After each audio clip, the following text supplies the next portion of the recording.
Okay. Okay, here we go. Okay.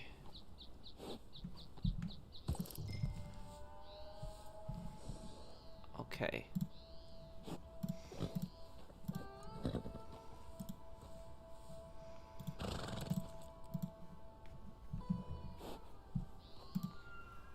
Okay, here we go. Okay, hello, how's everyone doing? I hope everyone's having a good day. Let me join that fool's gold here.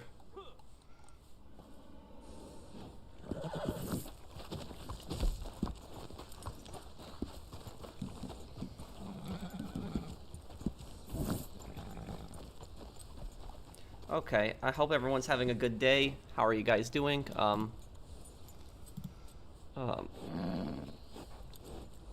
Do you not play GTA anymore? What are you talking about? I did a playthrough of Vice City, just like 2 months ago. Did a stream of Vice City a week ago, and I'm also doing a lore video on San Andreas, which I should have out probably tomorrow or Sunday. So I don't know what you're talking about. I'm doing good. How are you, man?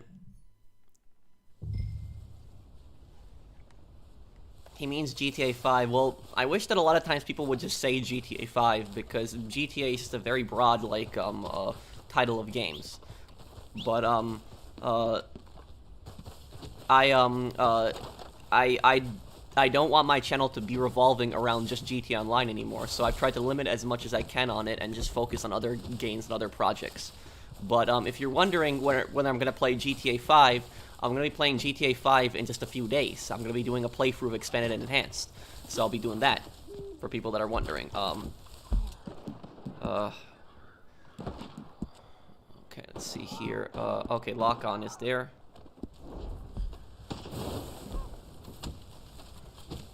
Yeah, but when you're,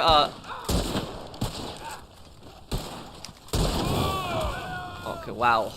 He's using incendiary rounds. I don't think it's even started yet, has it? He's using incendiary rounds in the pre-round.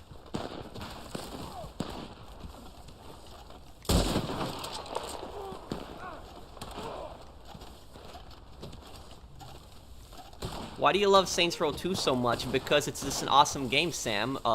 It's just, I think that Saints Row 2 is the ultimate gangster game.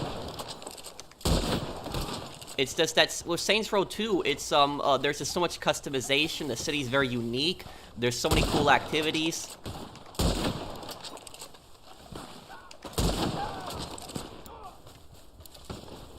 I love the gangs in Saints Row games. Okay,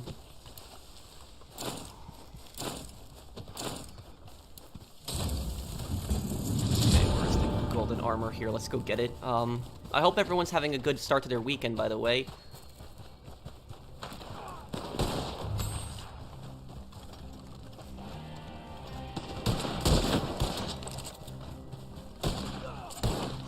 Careful, looks like the guy with the armor is approaching us. Oh wow, you already got him. Nice shot.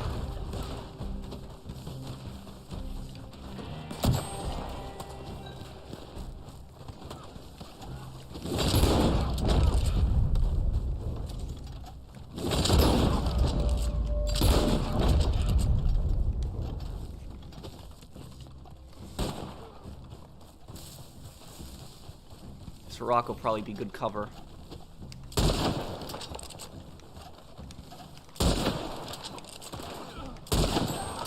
Okay, got him. Look, I'm one of the few people in this game that actually uses the Springfield rifle in combat. Not too many people actually use this rifle. I very rarely get killed by this thing. I can't remember the last time I got killed by a Springfield rifle.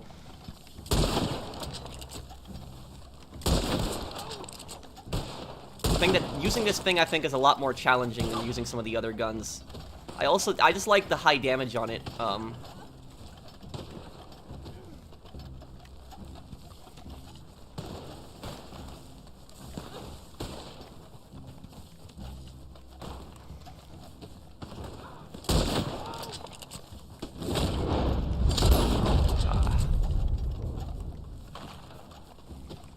Okay, like people being very hesitant to approach. Usually when I play this, people are just all rushing in like crazy, but they're being pretty hesitant to approach me.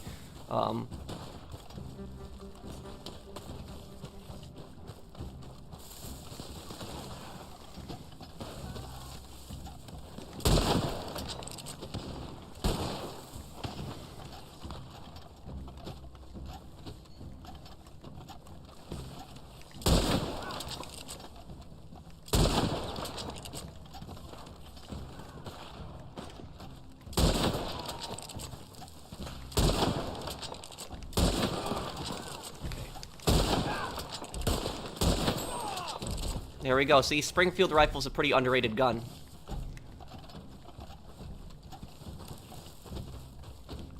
Okay.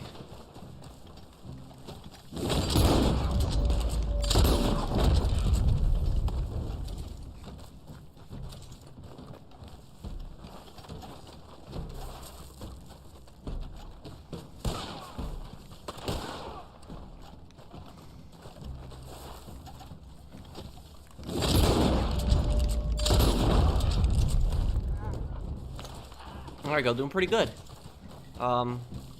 Hey Locke, how are you, man? You're a fan of Star Wars Rebels, I see. I see that, Darth Vader avatar there. I recognize that from the show.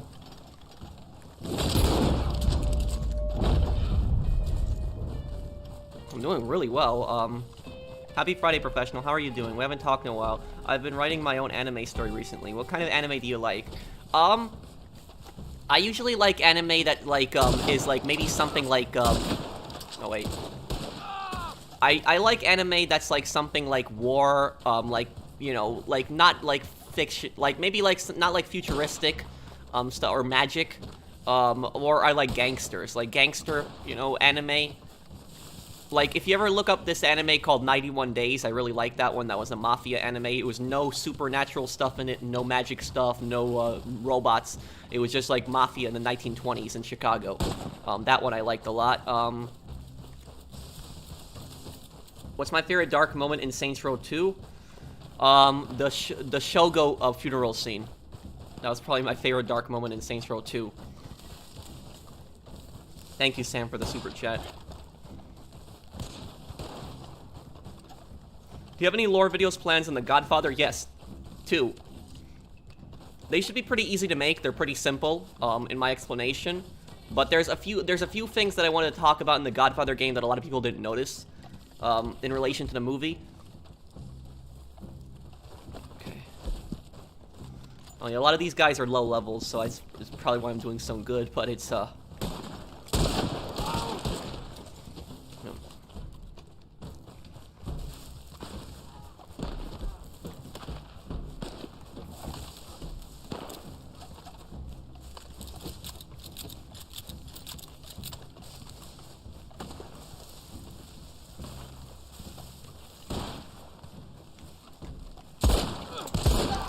oh, come on.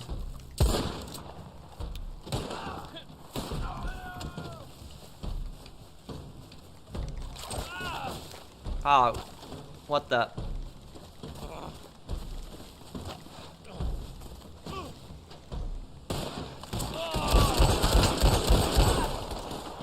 Okay. That was close. At least that guy fought outside the box, I guess. Huh.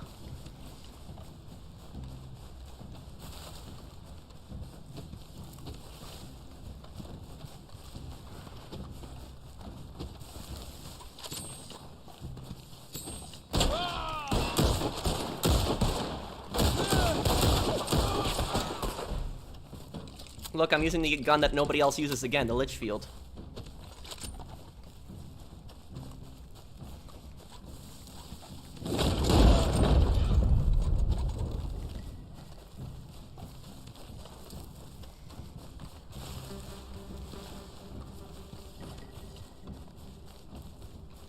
Do you know any women gamers? I mean, sure. A lot of girls that play video games.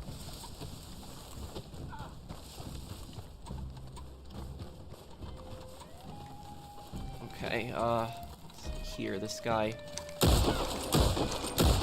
Got him. I can't hang out on the stream for long, but I've enjoyed your playthrough of The Godfather. I stuck to watching it even though I wasn't into the movie. I really liked what I've seen of the gameplay. Thank you, Mr. Waifu. And the thing is, though, when I was a kid growing up, most of the kids, at that time knew The Godfather from the game. They didn't know it from the movie. Today, most people know The Godfather from the movie, not the game. But when I was a kid, most people knew it from the game. And so, kids typically played the game first and then watched the movie. But,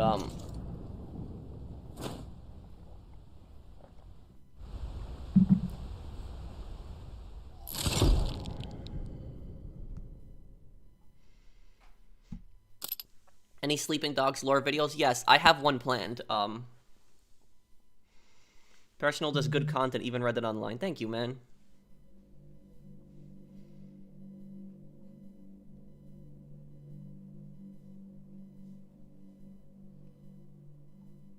Why do you always disagree with Bobby from The Sopranos? Well, I don't always disagree with Bobby, but like you know, I certainly hate Bobby less than some of the other characters.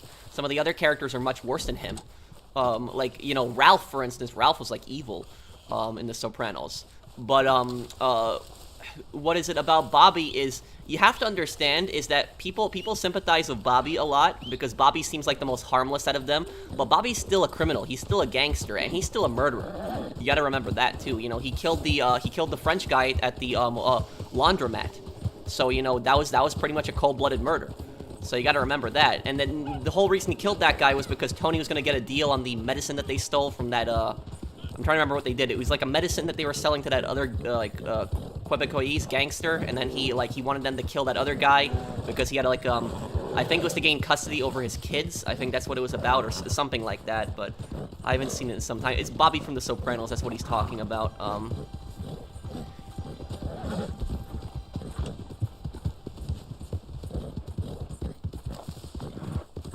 Does anybody need to sell anything?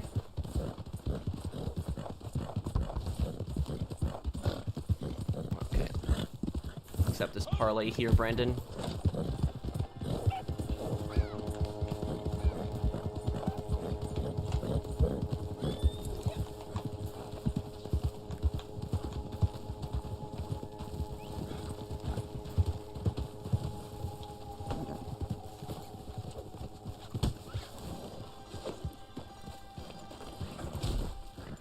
Okay, if anybody needs to sell anything, just let me know. I can help you out. Hey, Fernando, how are you, man?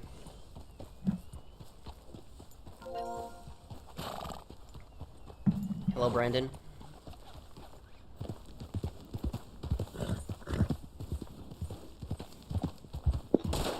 Hi. Is he trying to kill me when we've already activated Parlay? Yeah. Okay, Saucer or TJ, do you guys need to sell anything? How far am I from my moonshine? Oh, I'm really far. I'm like in the middle of nowhere right now. Oh,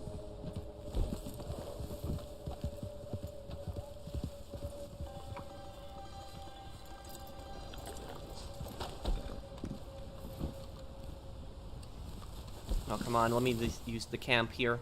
Oh, thank you, Sam, for the super chat. I'm happy you took a risk to do different game content in 2020. Now in 2022, your channel is over 1 million subscribers. Keep up the good work. Thank you, Sam. Yeah, it's just...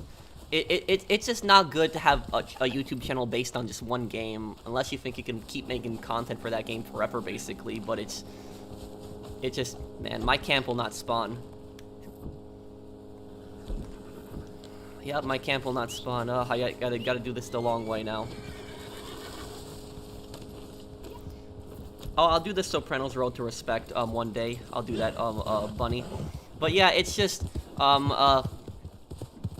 you know, I watch some of these other, like, YouTube channels that, like, play, like, one game mainly, and, like, when I watch their channels, I can kind of, in a way, like, the fast travel icons are gone? That's weird. Might be something glitched. I think this lobby's glitched. Oh, I see. Because the player menu isn't even showing up for me. Like, there's like, it says there's no one in the lobby. So I think the lobby is like glitched. Okay. Hi Ben, since I tuned into stream. Hello from Xbox. Hello TMC Whiskey. Yeah, but thank you TMC Whiskey. What I was saying though is that you guys ever watch some of these other, like, YouTube channels that, like, play, like, one game mostly? I'm not even just talking about GTA, but, like, let's just say they play only one game, like Call of Duty or GTA, and, like, you watch these channels, and, like, it's like, if you watch these YouTubers for, like, long enough, you wanna, okay, you can kind of tell that they're getting sick of playing that one game, and they would probably want to do other content. They probably want to play other games, but the thing about it is that they just are just, like, they're just frightened that they're just gonna lose so many subs and views, and That's why you only have 1,000 views per video. You made a mistake. Don't deny it. Stop pretending. Not pretending. I'm perfectly happy with the decision that I've made. You know, my views have dropped dramatically. That I will not deny. That I will say, yes, my views have dropped dramatically ever since I started doing other content. But the thing is, though, is when I started doing other content, I was able to accomplish something that I was never able to do just doing just GTA Online. Because when I did just GTA Online, I attracted mainly people just interested in just GTA Online. And so when I do other content, sure, I might not have as many views, but I attract people from all different types of games. And so my channel becomes more diverse. My viewers become interested in more diverse things. It's just, you know. And honestly, you know, I'll tell you this other thing. Views aren't everything. You know, you gotta do what makes you happy. Because I'll tell you, when I did the Ace Attorney series, there was people, like, back in, like, what, September, October, when I did Ace Attorney, there was people that were complaining that I was doing Ace Attorney. Like, they were pissed. They really hated that I did Ace Attorney. But, I still did Ace Attorney. You know, I didn't let that get to me, and I still did it no matter what. Thank you for subscribing, Pro Gaming Rockstar. And my Ace Attorney videos did not get that many views, maybe a few thousand at most, but I still did the whole series, and I did, like, 40 parts on it. 40 parts, even though the series wasn't that popular. You know why? Because I really enjoyed the game, and I wanted to play the game, and I know there was people that enjoyed me playing it, despite it not having that many views. So that's what matters the most. It's not, you know, just about views. And, you know, somebody could get, like, millions of views, and the majority of their viewers could still hate their guts.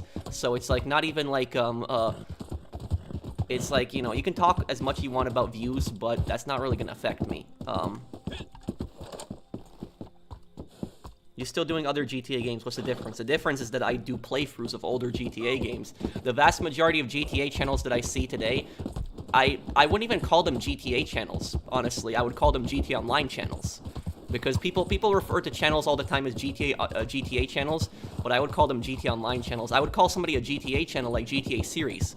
That's why I would call a GTA channel, because they do everything. But if somebody just does GTA Online, I wouldn't really call them a GTA channel. I'd call them just a GTA Online channel.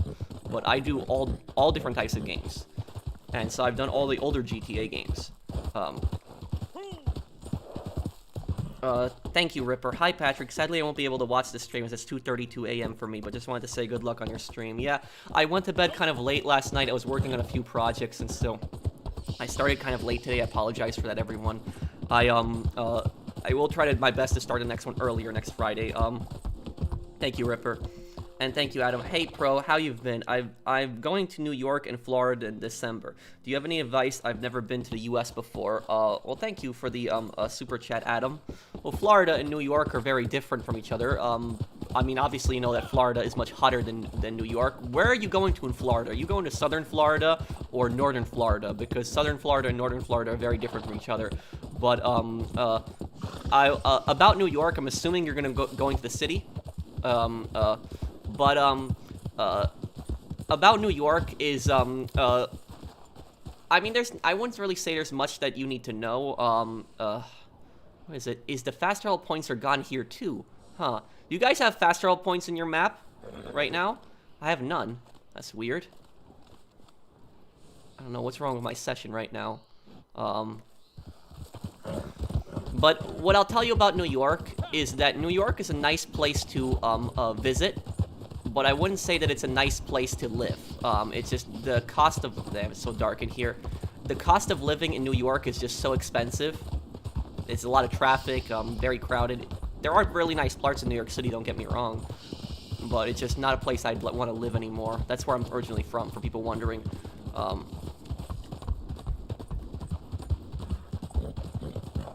People are wondering how I'm going through this tunnel without crashing. I'm looking at the map.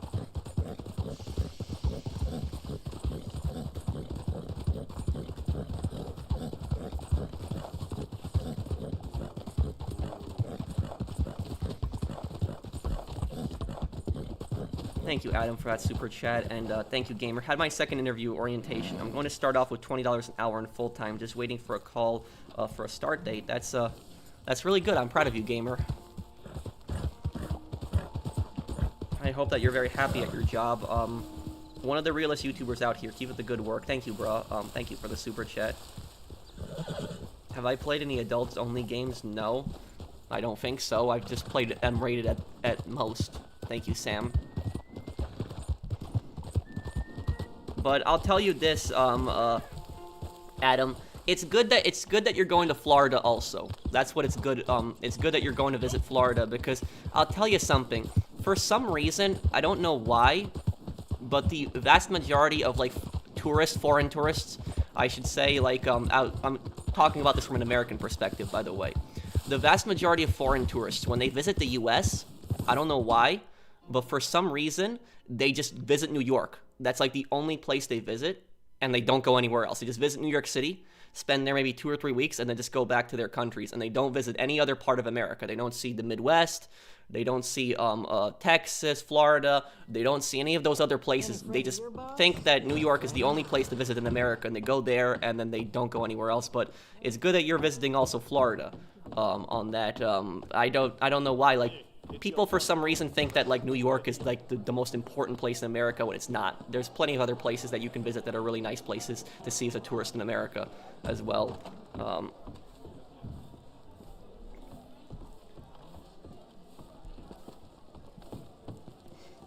Hey Pro, hope you're having a good day. Been watching for about a year. Your lore videos and Let's Plays are always fantastic. Thank you, DBZ King.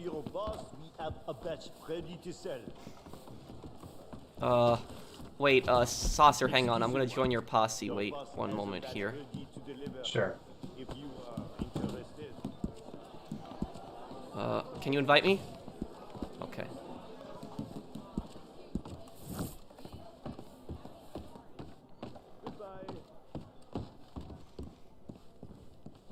Hi, Pro. Can I join? I'm a peaceful player on your friends list. Also, do you think the Ukraine situation could escalate to a bigger war? I really hope it doesn't. I just hope that the war ends as soon as possible. It's just really horrible what's going on. New York is cheap. Okay, now I know you're trolling. There's not that many adult-only rated games. Microsoft, Nintendo, and Sony have policies that they don't allow to release adult-only rated games on their platforms. Oh, okay, Sam. Pierston needs to leave one of his posses. So oh, okay, Pierston, you just need to leave one of your posses right now. And you have Specialist added, right? Saucer Cats. I think I'm trying to remember what his name was. Wasn't his name Knight something? I think. I forget. Yeah. Specialist, what's your PSN again?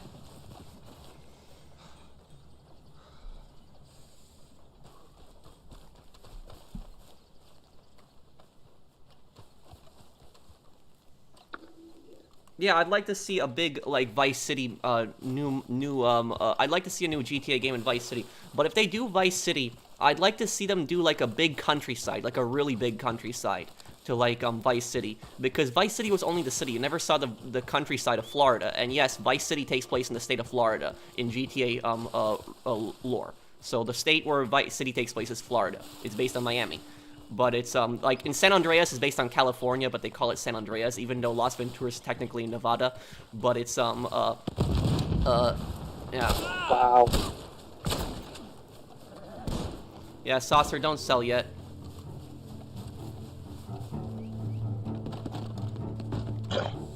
We might need to make the lobby. I recognize those names. Yeah. Yeah. Yeah, if you want to go make the lobby, then TJ, whenever you're ready. Yeah, I have to go to a different lobby to do it though. So, okay, that's fine. because We'll you just can't wait be in the same shack lobby, for like, you. when you're making it, unfortunately.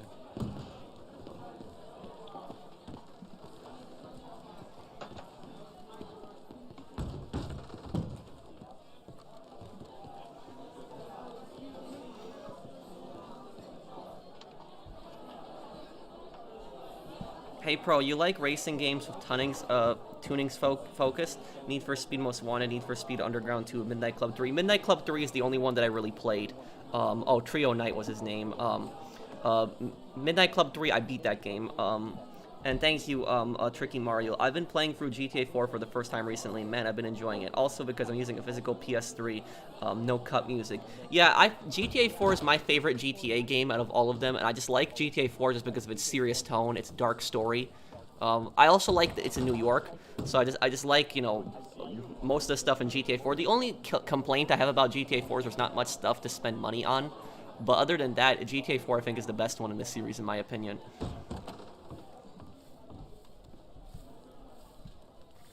When the next Call of Duty game comes out, are you going to buy an Xbox version to play early exclusive content? No, Sam. I'm going to play on the PlayStation. Hey, Pro, it's Athena from Patreon. Keep up the great work. Oh, well, thank you, Midnight at Athena. Thank you for the super chat, and thank you also for supporting me on Patreon. I do appreciate it.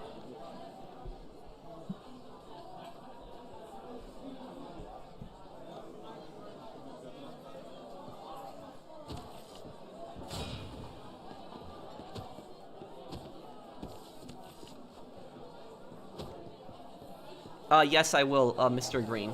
That I will still upload.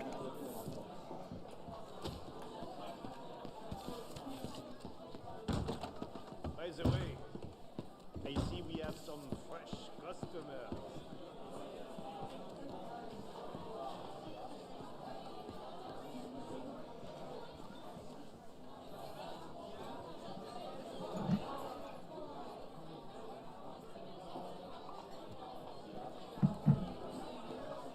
To be honest, my story has some magic in it, but it has a very good plot. Do you mind if I could please share it with you on Twitter? Sure.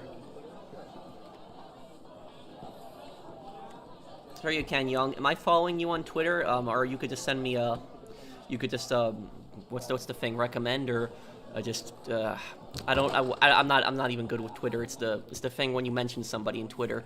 Forgive me, but No, I've never been to the UK. the prices for our ingredients. We need a way to get them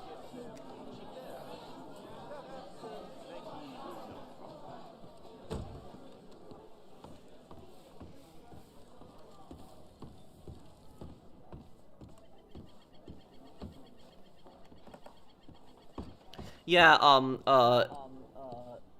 yeah, the PS3 version of GTA 4 has the best Vladivostok songs. I don't like the new Vladivostok songs. I like the old ones. The Vladivostok FM was probably my favorite radio station in a GTA game. I understood a good chunk of the music too, on it. There were no songs in Polish, but there was like a lot of the, there were some Russian and Ukrainian songs in it, and so I did recognize a lot of the words in it. I understood some of them.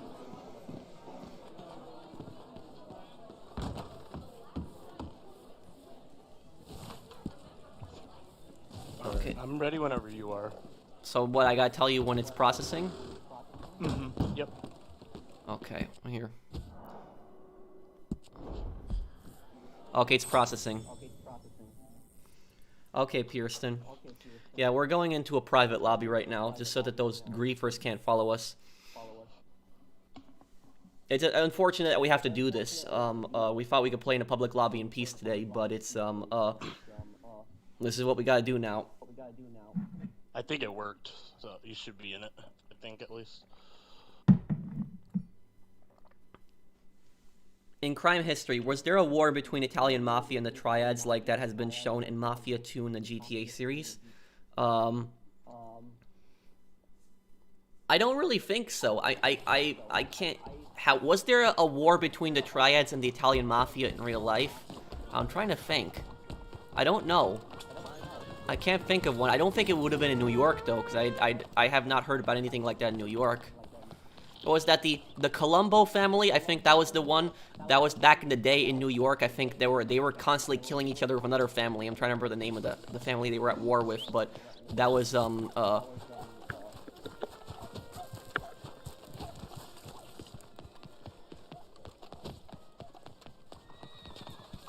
Thank you for all you do, professional. Thank you, man. Did it work? Let me see here. Yeah, I think it did work. Yeah, as long as you're by yourself, it should be good. Yeah. Let me check. They shouldn't be able to join us. Okay. Okay. Okay, and let me invite, when you guys are in here, can you invite, Trio Knight in here too? Yeah. Oh wait, I don't have an ad toss or probably. No. How do you get it? Who do you join off of that? Wait, Trio Night, who do you have added? My favorite station in GTA 4 is Liberty Lock Radio, but then again, I also like KDST in San Andreas and Los Santos Rock Radio in 5. I felt like a lot of the music in Los Santos Rock Radio was like really classical, where in Liberty Rock Radio they had a little bit more like harder rock to it.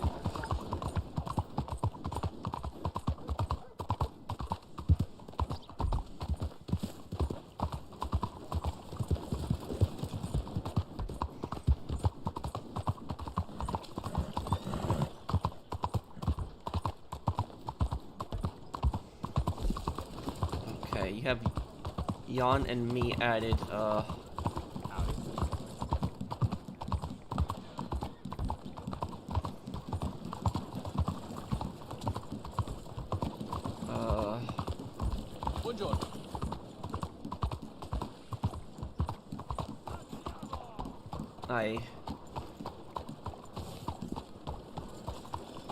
I don't see you on here.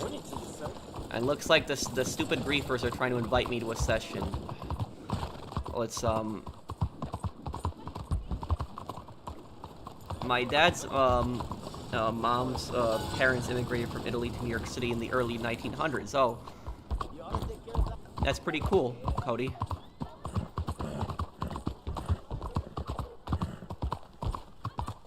Yeah, New York City, a lot of, immigrants came in the early 1900s, can one of you guys add Trio Night, because he's not appearing on my list here when I try to...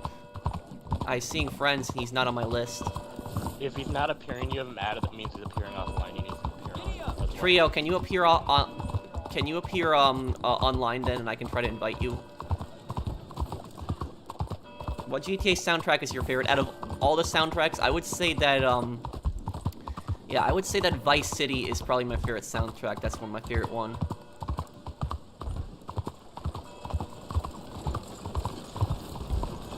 Okay, hang on one second here.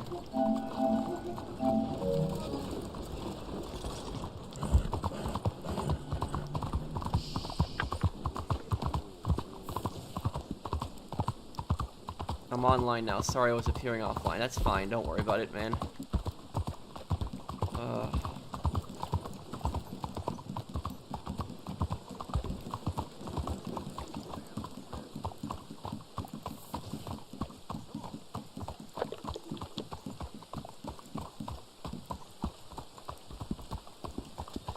Okay.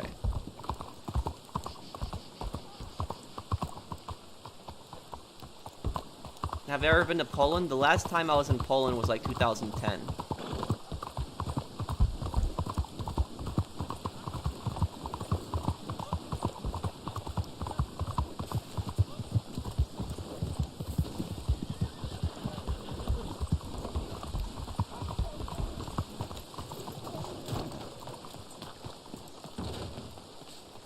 Can we start up a posse here? How do you do? Just when I was about to take a nap.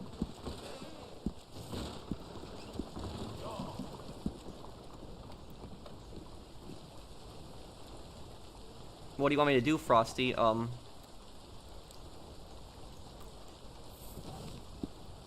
Yes, there's a bunch of GTA lore videos that I have coming out soon, Nove. It seems that And I have a lore video coming out on GTA 5 as well, but it's, but I'm gonna be making that when Expanded and Enhanced comes out. There's one I can think of making. you don't see. Why do you and players complain about exclusives? Because exclusives are stupid, and so you should be able to, everyone should be able to play their games no matter what. Do you know the Statue of Liberty was originally a copper color? Yes, and then it changed to green. Yes, the Statue of Liberty was a gift from France to the U.S. This was before World War I. It's one of the oldest landmarks in New York City. People don't realize how old the Statue of Liberty actually is. Oh wait, the guy who gives missions is right here. Well, don't be cluttering up the place.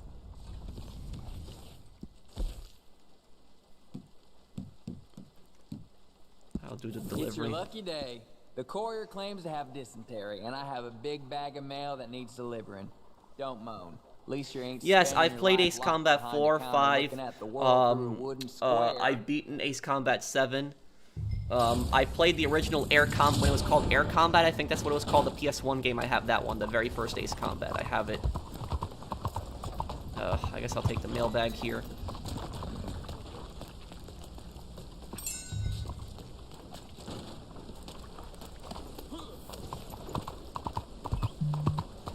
Will I ever get back into GTA fully? When you say GTA, what do you mean exactly? Because it's just GTA is a very vague description. I'm assuming you mean GTA 5. If you talk about GTA Online, am I gonna make GTA Online videos like I used to in the past, like a lot? No, not as much. I'll still make some GTA Online videos when updates come out, but if you're talking about how I used to do the channel like 2 years ago, no. I've just moved on to playing other games and stuff. I didn't want my channel to be just GTA Online, and that's just what, you know, really drove me to do other content. But I will be doing a whole series on Expanded and Enhanced and GTA 5, and on the single player at least.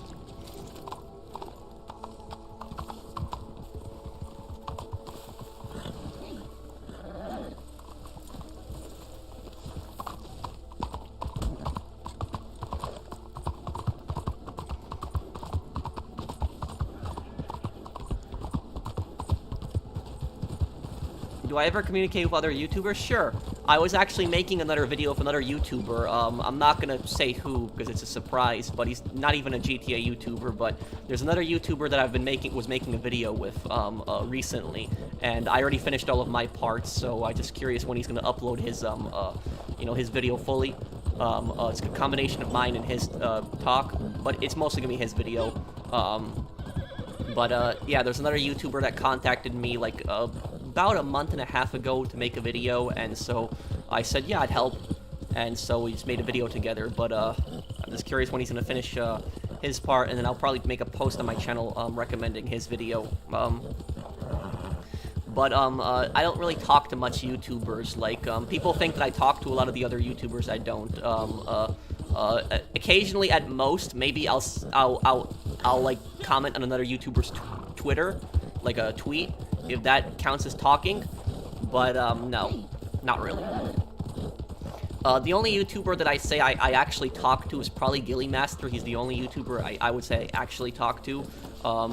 We play like Call of Duty sometimes. That's it, really. But I don't talk to many YouTubers. Well, what is this? What? What? I can't deliver mail now?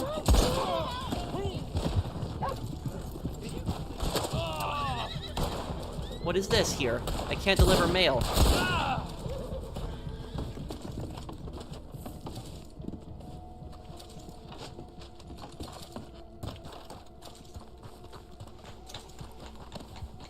Looks like it was red, as though there were enemies nearby. I guess. Are there enemies? I need help with honorable mission. What type of mission, Pierston? Thank you for the super chat. And thank you, Sam, also.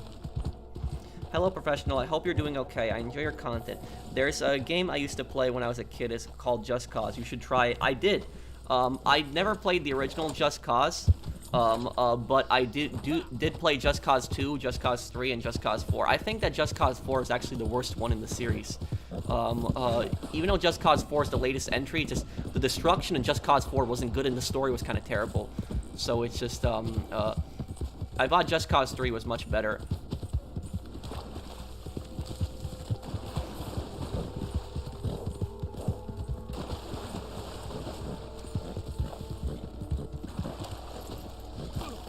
Hey Pro, I'm saving up some money. Is it worth buying a PS5 or upgrading my PC?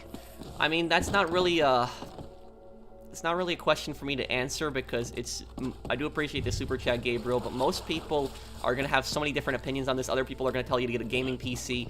Some people are gonna tell you to get a PS5. What I will say is that generally, to get a PS5, it's generally cheaper than building a gaming PC because gaming PCs tend to be pretty expensive. I would say that PS5s are just more simple. Like, you know, you don't have to do anything really crazy. You just, you know, you download the game on the PlayStation Store, that's it. PC games, there's all these settings, you know, graphical settings and everything like that, and all these different graphics cards, and some games might not run properly with it. Not hating on PC or anything, but I'm just saying that console in general tends to be more simpler. Sure, Ninja, we can invite you, yeah, we have spot for one more person, so we can invite you here, Ninja.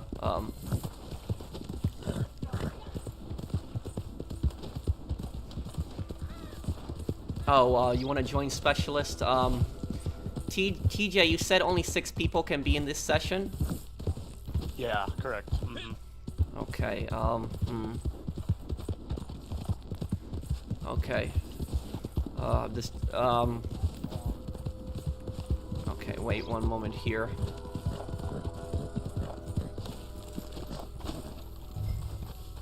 How'd you do? Specialist, how much longer are you still gonna be, online for? We just have spot for just one more person, and, just trying to... Why do you think The Elder Scrolls 6 will come out first before GTA 6? Because it's, I mean, it's been in development for, you know, longer than GTA, you know, Elder Scrolls 6 has been in development for well over 10 years now. So it's been in development longer than GTA 6.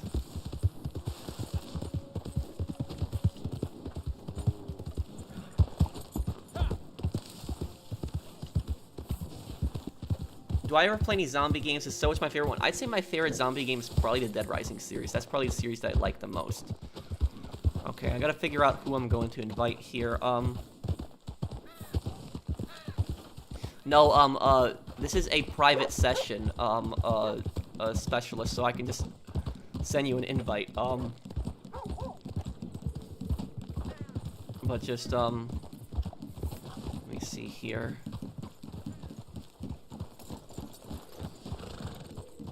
Okay, I can only invite one person right now, either Ninja or Trio Knight. There's only room for one more in this lobby, unfortunately.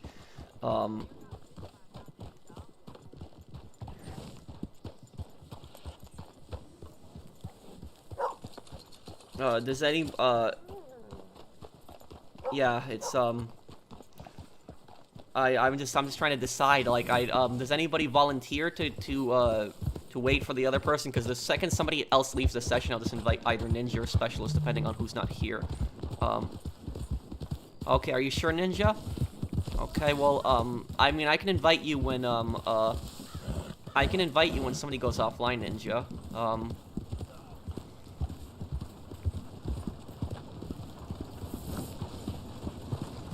Thank you, Sam, for the super chat. Am I gonna play Elden Ring? Probably not. I'm busy with a lot of other games right now, and GTA Expanded and Enhanced is coming out, so I'm just not, I'm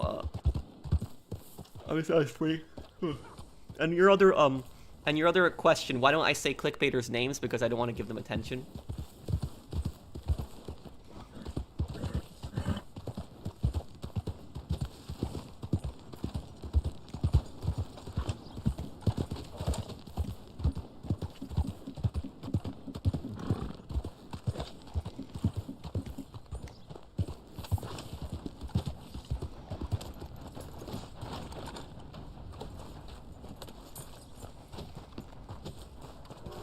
There's a Moonshine bootlegger mission here. What's your next walkthrough playthrough game? GTA Expanded and Enhanced, Chaz.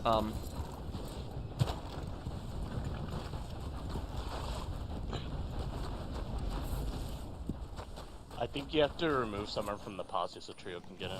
Oh. Okay. You can take my main account out if you want, because I'm not like playing on that one right now.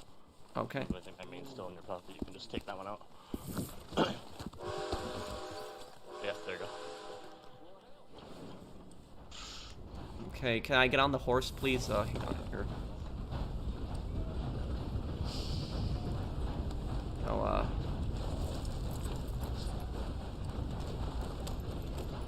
What's my thoughts on the Dead Space remake? I didn't even know there was one. Burn the Crops. Okay, this should be an interesting one.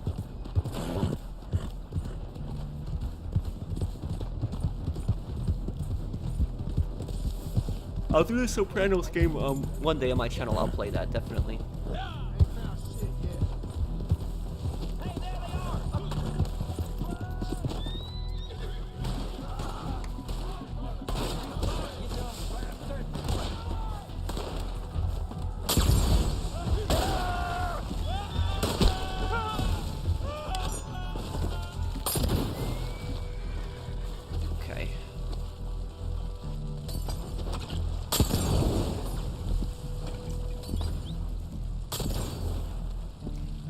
Posse, let's see here.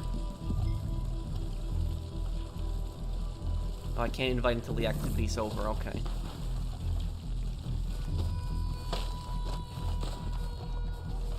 Also, if you guys could use free aim, because that's what I'm using that too. I'm gonna use it now.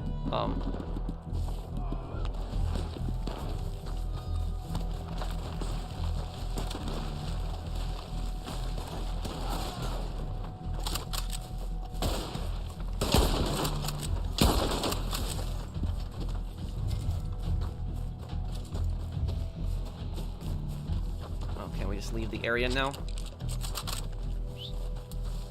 When am I gonna play an Elder Scrolls game? I don't know, but if I do play an Elder Scrolls game, I think what I'll do a playthrough of is Oblivion. I like Oblivion a lot. You know, the NPCs in Oblivion were a little crazy, but despite that, Oblivion was a great game.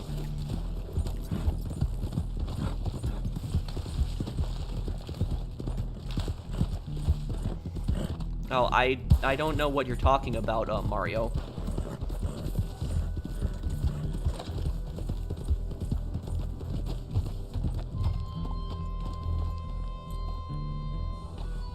Oh, thank you, Fernando, for the sponsoring my channel again. Pearl, I gotta correct you.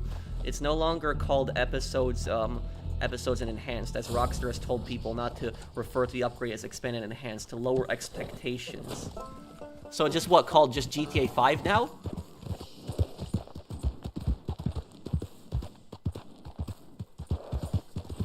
Yeah, I thought Oblivion was a great game.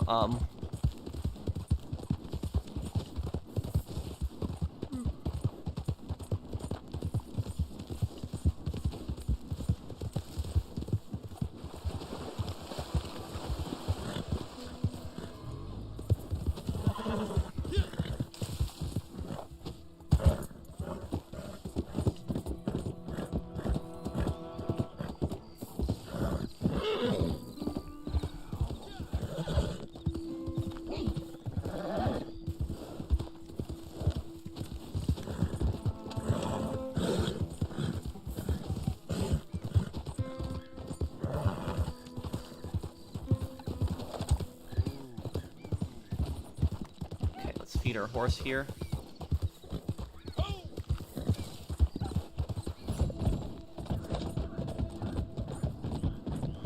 Who's my favorite movie director? I don't think I really have one. Have you ever heard of Infamous 1 and 2? I have.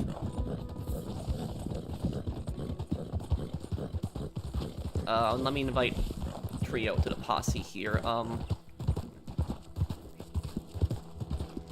There we go. You're invited, Trio. Wow, you leveled up a lot, didn't you? I think I remember you were a much lower level, right?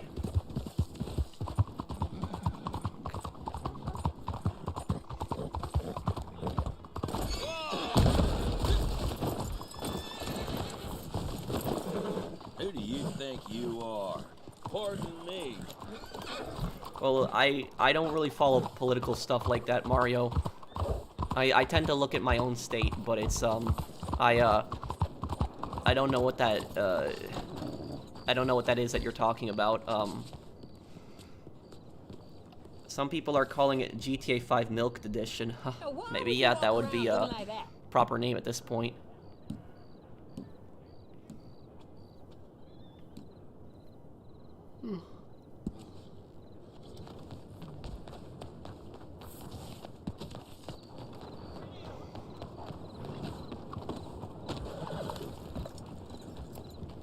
How many hours a day do you work on YouTube? It depends. My schedule is all over the place. Sometimes I might spend like 9 or 10 hours editing a video in like a day. So I might spend like an entire day just editing a video. Other days I might spend like 2 or 3 hours Maybe like doing like a playthrough. I gotta get the costume on, everything ready, and then just start recording and then edit the playthrough and then upload that.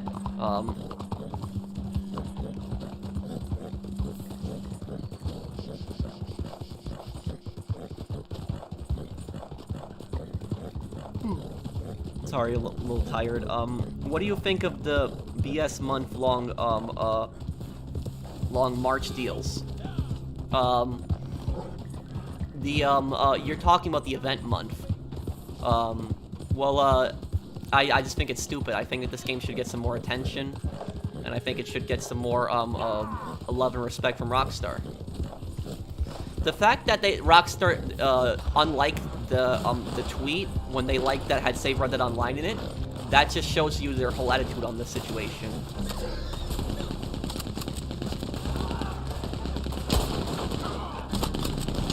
But how did that not hit?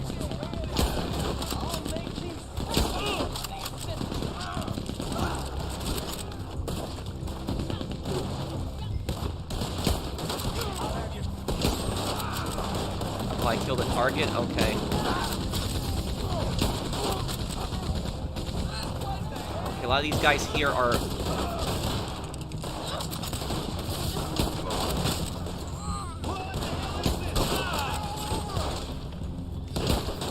I've been trying to get better with first person.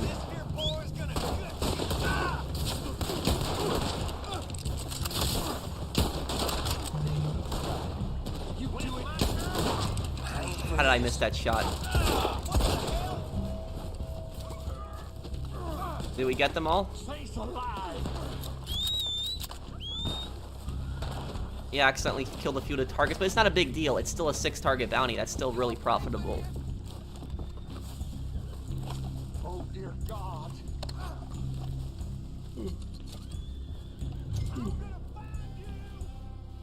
I'm about to go, but I just wanted to say I'm beyond excited for the Saints Row lore video on Troy. Looking forward to chatting with you again on Patreon soon. Well, thank you, Athena, for the super chat, and thank you for supporting me on Patreon again. I do appreciate it. I'm making a lore video on Troy, for people that are wondering, in Saints Row, and it's gonna be a really good one.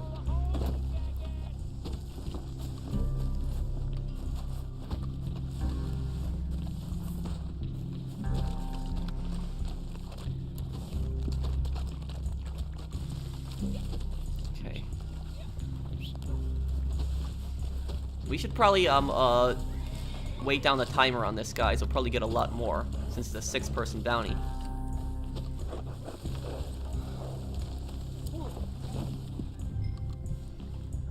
My favorite gaming company used to be Rockstar, until they screwed over Red Dead Online, but now I don't know anymore. Would we ever get a Red Dead Redemption 2 expanded enhanced, or is it just dead? I don't know. If anything, Red Dead Redemption 2 was the game that deserved an expanded and enhanced on PS5 since it came out. It came out, what, like 2 years before the PS5 came out. But, yeah. I don't know why they decided to do GTA 5 again.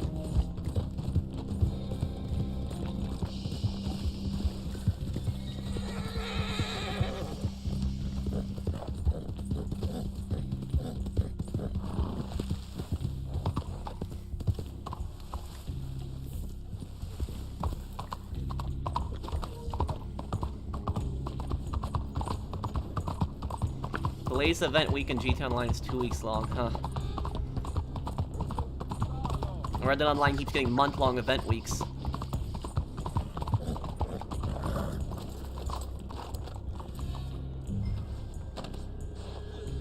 My favorite horse in Red Dead Online, applied probably the Black Arabian horse that I'm riding right now.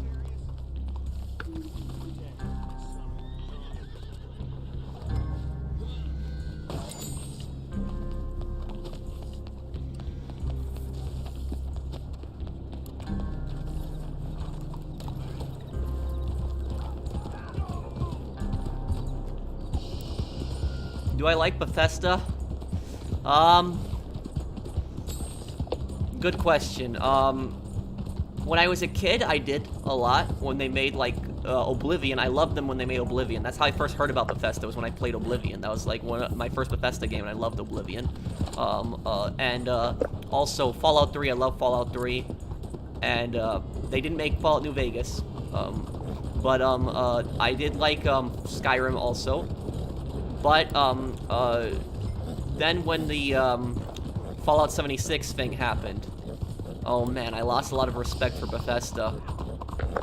And the thing is, though, is that, I gave Fallout 76 a try again, guys, by the way. I started playing it a few days ago. I hadn't played it in 2 years. And so, I gave it a try again. They added a lot of NPCs and factions to the world, so at least they didn't give up on the game like Rockstar did with Red Dead Online. But, what I'll say is it really true that they got rid of survival mode in Fallout 76? Because I was talking to one of my friends on it that plays the game a lot, and he told me that they got rid of survival mode. And survival mode was that mode where you, like, other players could attack other players and stuff like that. And so I thought that was kind of stupid that they got rid of that. Because there was the mode that you could play in casual, where if you didn't want to be bothered by other people, you could just play that. It was really no different than survival mode. Survival mode was just that it was just a little bit more hardcore, where other people could attack you and stuff like that. And so, you know, if you're playing a game that takes place in, like, the nuclear apocalypse or something like that, you'd think there'd be a little bit more PvP in that, but they took that out, which I didn't like that.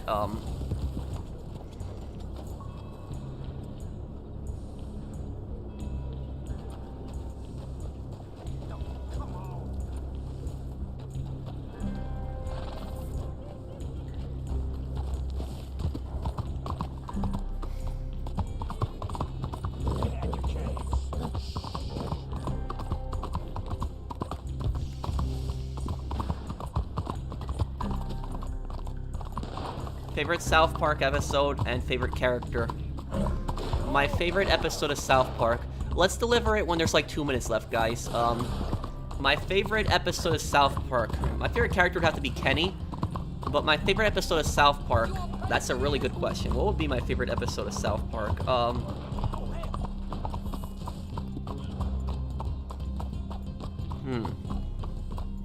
Really good question.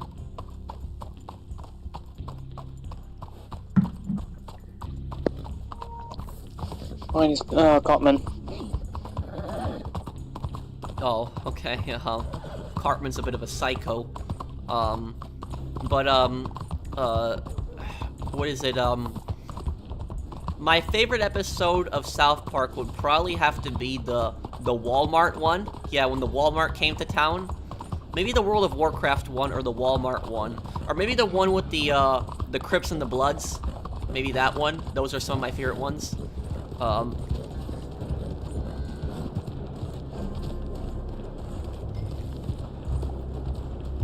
think the Walmart one was like was really good.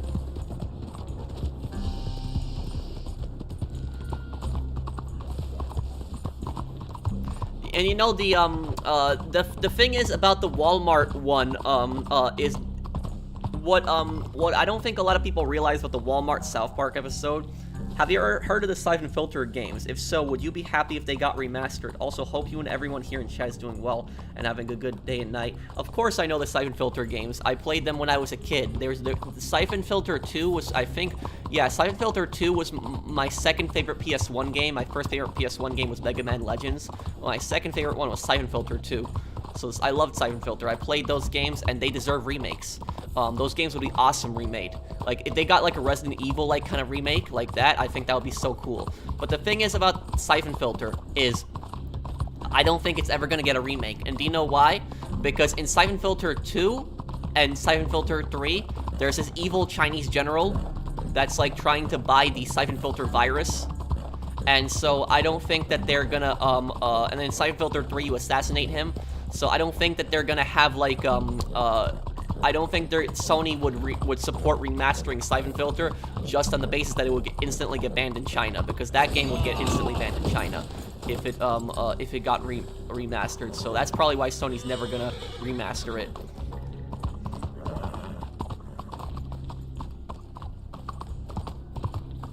But what I was saying at the Walmart South Park episode, what a lot of people don't realize about like about that episode is that episode was making fun of people that like say that they're not gonna shop at Walmart but still do it anyways. Because there's like people that say that they're not gonna shop at Walmart and they're just gonna support small business, but then they still go and shop at Walmart, and that's what South Park was kind of making fun of with that episode.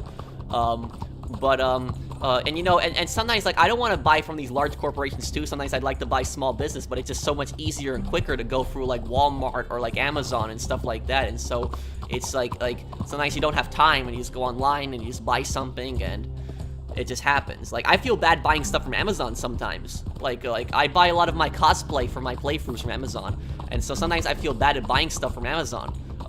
Because I just know that, you know, there's, you know, Amazon's expanding, small businesses aren't doing as well, and it's also that, that the, Amazon workers generally are not treated very well, by Amazon. And so sometimes I feel bad from buying from Amazon, but then it's just so quick and convenient that it's just hard to not buy from Amazon. It's just...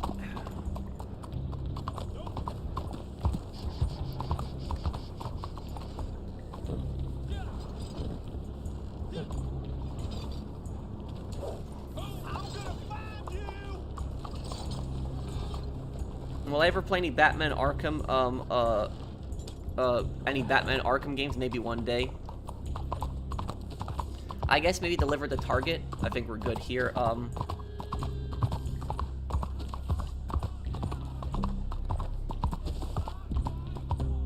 Does anyone need to sell anything, by the way, here? Oh, right, I should check my moonshine business, see what that's at. Go and check that right now. Choke and rock.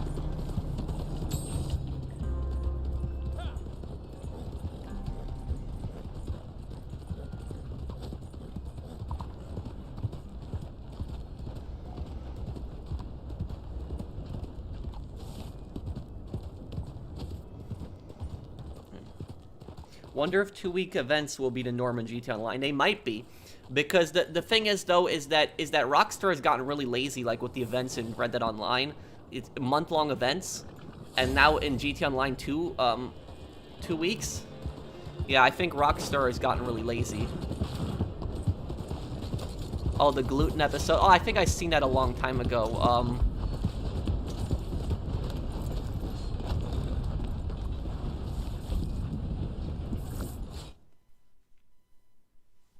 Thank you, Paul, for the super chat. But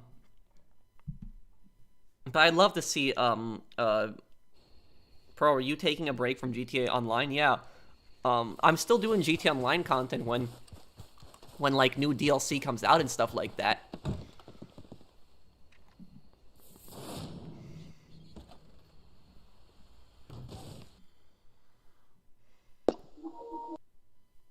Oh, the China episode, oh yeah, banned in China, I think that's what it was called.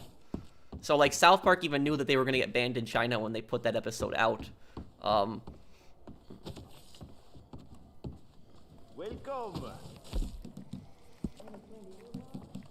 Let's see, completed a special moonshine recipe. Moonshine served to other players at a bar, played with a band for 2 minutes, okay. Au travail.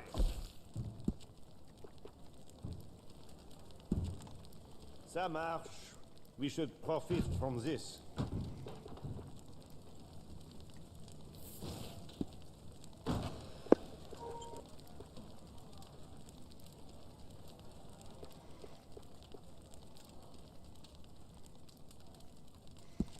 This will be quite special, I think. À plus tard. Jésus, Marie, Joseph. Okay, play with a band for 2 minutes. That's what we gotta do next here. What happens if you buy a banned game in China? I don't know, but I'm assuming there'd be a lot of, like, legal problems.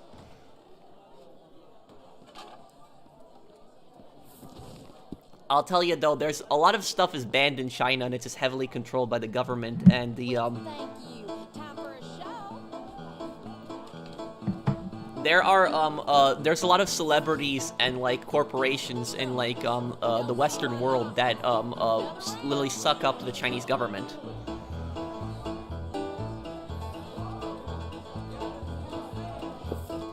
I used to watch Pyram Gaming for GTA 5, GTA Online content because he's such a creative animator, but I understand he's getting burnt out of it. Well, I don't know what he's thinking right now. I don't want to speak for him, but I would recommend that, like, you know, anybody that's getting burnt out is to try other games and other content.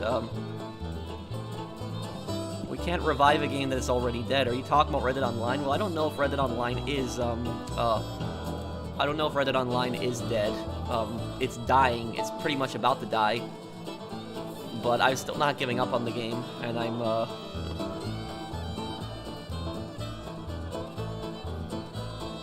That's the Walmart one too, though, I think, Paul. Thank you for the super chat. Why do people call Trevor a psychopath? They just don't know. They don't know what a psychopath is. They think that a psychopath is like somebody like Trevor, but Trevor is not a psychopath.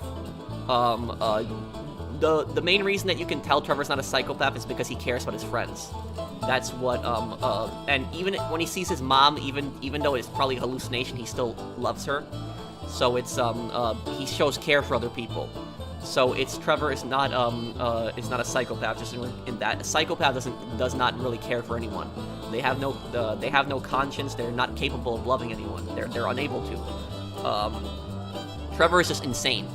Somebody can be insane and be a psychopath, or somebody can be insane and not be a psychopath. That's, you know, what people don't understand. So Trevor's insane. That's what he should be called.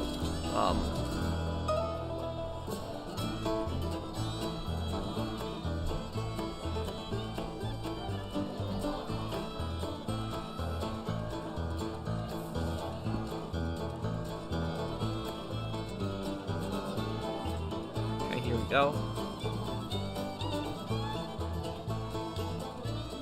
Is Dimitri more evil than Tenpenny? Why or why not? Yes. I think that Dimitri is more evil because even though Tenpenny led to the deaths of more people than Dimitri, I think that Dimitri is more evil simply on the fact that Dimitri tries to be people's friend, like he tries to be Nico's friend. Dimitri is very manipulative. He lures somebody in pretending to be their friend, uses them, and then gets rid of them when he doesn't need them anymore. This is different than Tenpenny, where Tenpenny is pretty manipulative too, but Tenpenny, you pretty much know what type of person Tenpenny is, and you expect Tenpenny to backstab you. Dimitri didn't expect that to happen at all.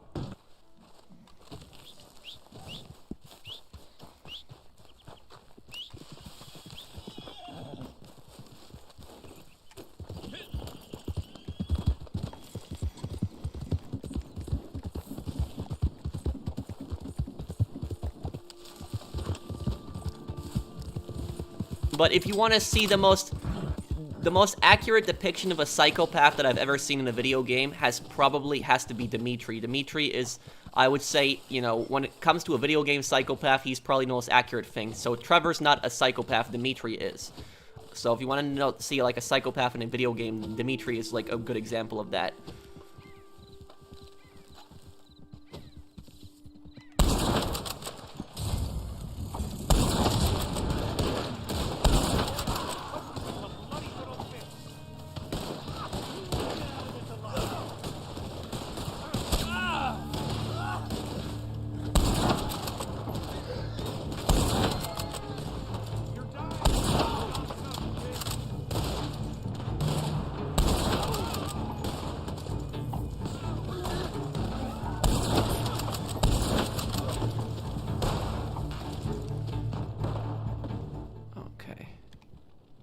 Reset this award here.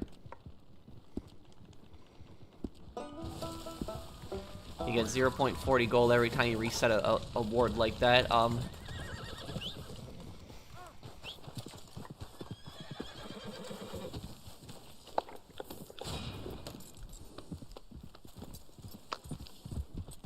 I remember the lore video Dimitri betraying Nico. There is no redemption in him. Unlike Trevor, he does care about people in his own crazy way. Yup. Dimitri looks friendly, but he's evil, and that's what makes Dimitri so much worse than Tenpenny. And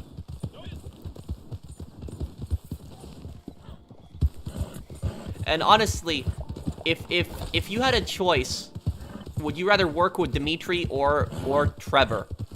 And you really didn't have a choice, so you had to pick one of them to work with. You know, I would choose to work with Trevor. I know people would think that that's crazy, but you would actually have a less of a chance of dying working for Trevor than you would working for Dimitri. Dimitri would get rid of you the second he doesn't need you anymore. That was just, that's the thing with Dimitri, is if you work for Trevor, the only time that Trevor is going to kill you or hurt you is if you piss him off or betray him. That is the only time he's actually going to hurt you. If you do what Trevor tells you to do, you know, he's not going to hurt you or kill you. He's not going to betray you. He doesn't betray people. He's against that. So it's just Dimitri. You can do everything that he tells you to do, and he'll still kill you. So that's Dimitri is just the, Dimitri is just, if I had to choose a character that represents evil, it's Dimitri. Dimitri is evil. He is literally, evil in a character.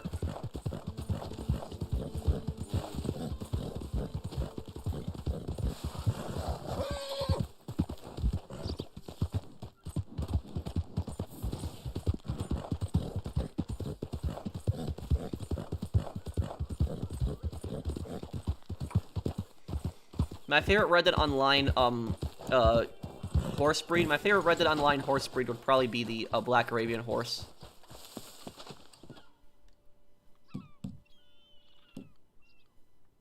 Okay, let's get this guy, Jaime Castillo. Okay.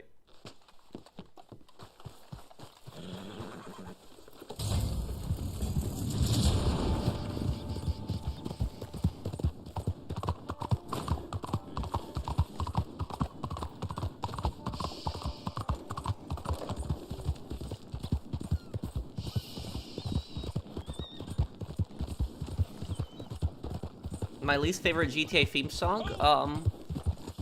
I don't know, I like all of them. I think all of them are really good.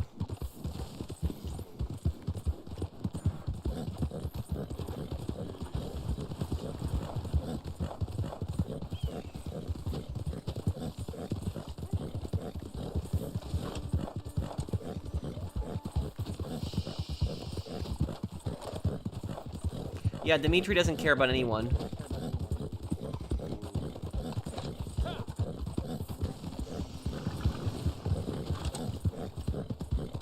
Is Mikhail Faustin a psychopath? No, he's more of a sociopath. Mikhail Faustin loves his family in his own twisted way, and he, also Faustin would not betray anybody. He wouldn't betray Nico. He wouldn't betray Dimitri, even though Dimitri betrayed him.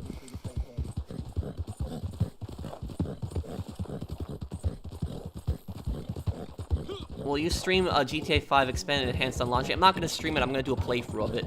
Thank you, Michael, for the super chat.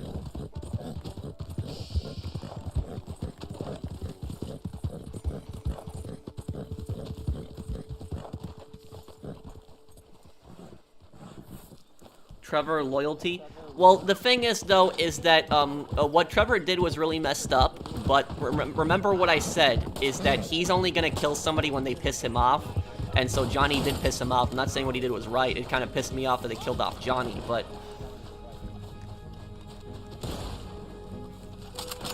Hell of a day.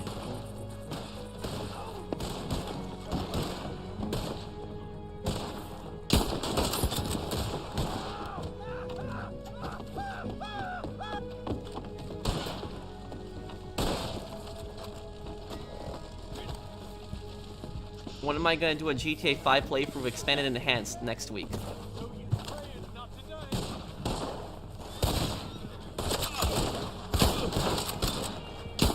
Oh, what the hell? I can't believe I missed those shots. I'm normally so good of iron sights in other games. Do a 360 no scope. I don't, you can't do that in this game. But thank you, Kenna, for that super chat earlier.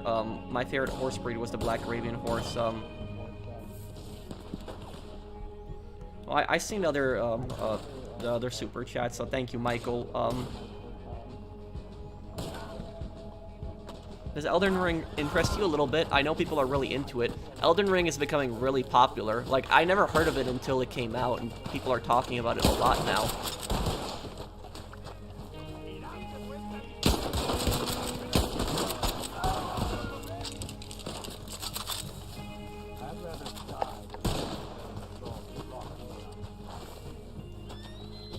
Do you think Micah Bell is evil or just messed up? He's evil. Micah Bell is, Micah Bell's an extreme opportunist. He will use people, and when he doesn't need them, he gets rid of them. He's very similar to Dimitri. The only difference between Micah and Dimitri is that, Micah is at least not a coward. Micah will at least fight. Where Dimitri is a coward, he won't ever fight. He'll get other people to do the fighting for him. Do I think a lawman role would be good? I mean, yeah, but if they do a lawman role, you know, and thank you, Gammon, if I'm reading your name correctly, thank you for the super chat. If they did a lawman role, they would have to, do some kind of outlaw role as well. Something for, like, players to commit crimes and do, you know, evil things and stuff like that. That's what they should do.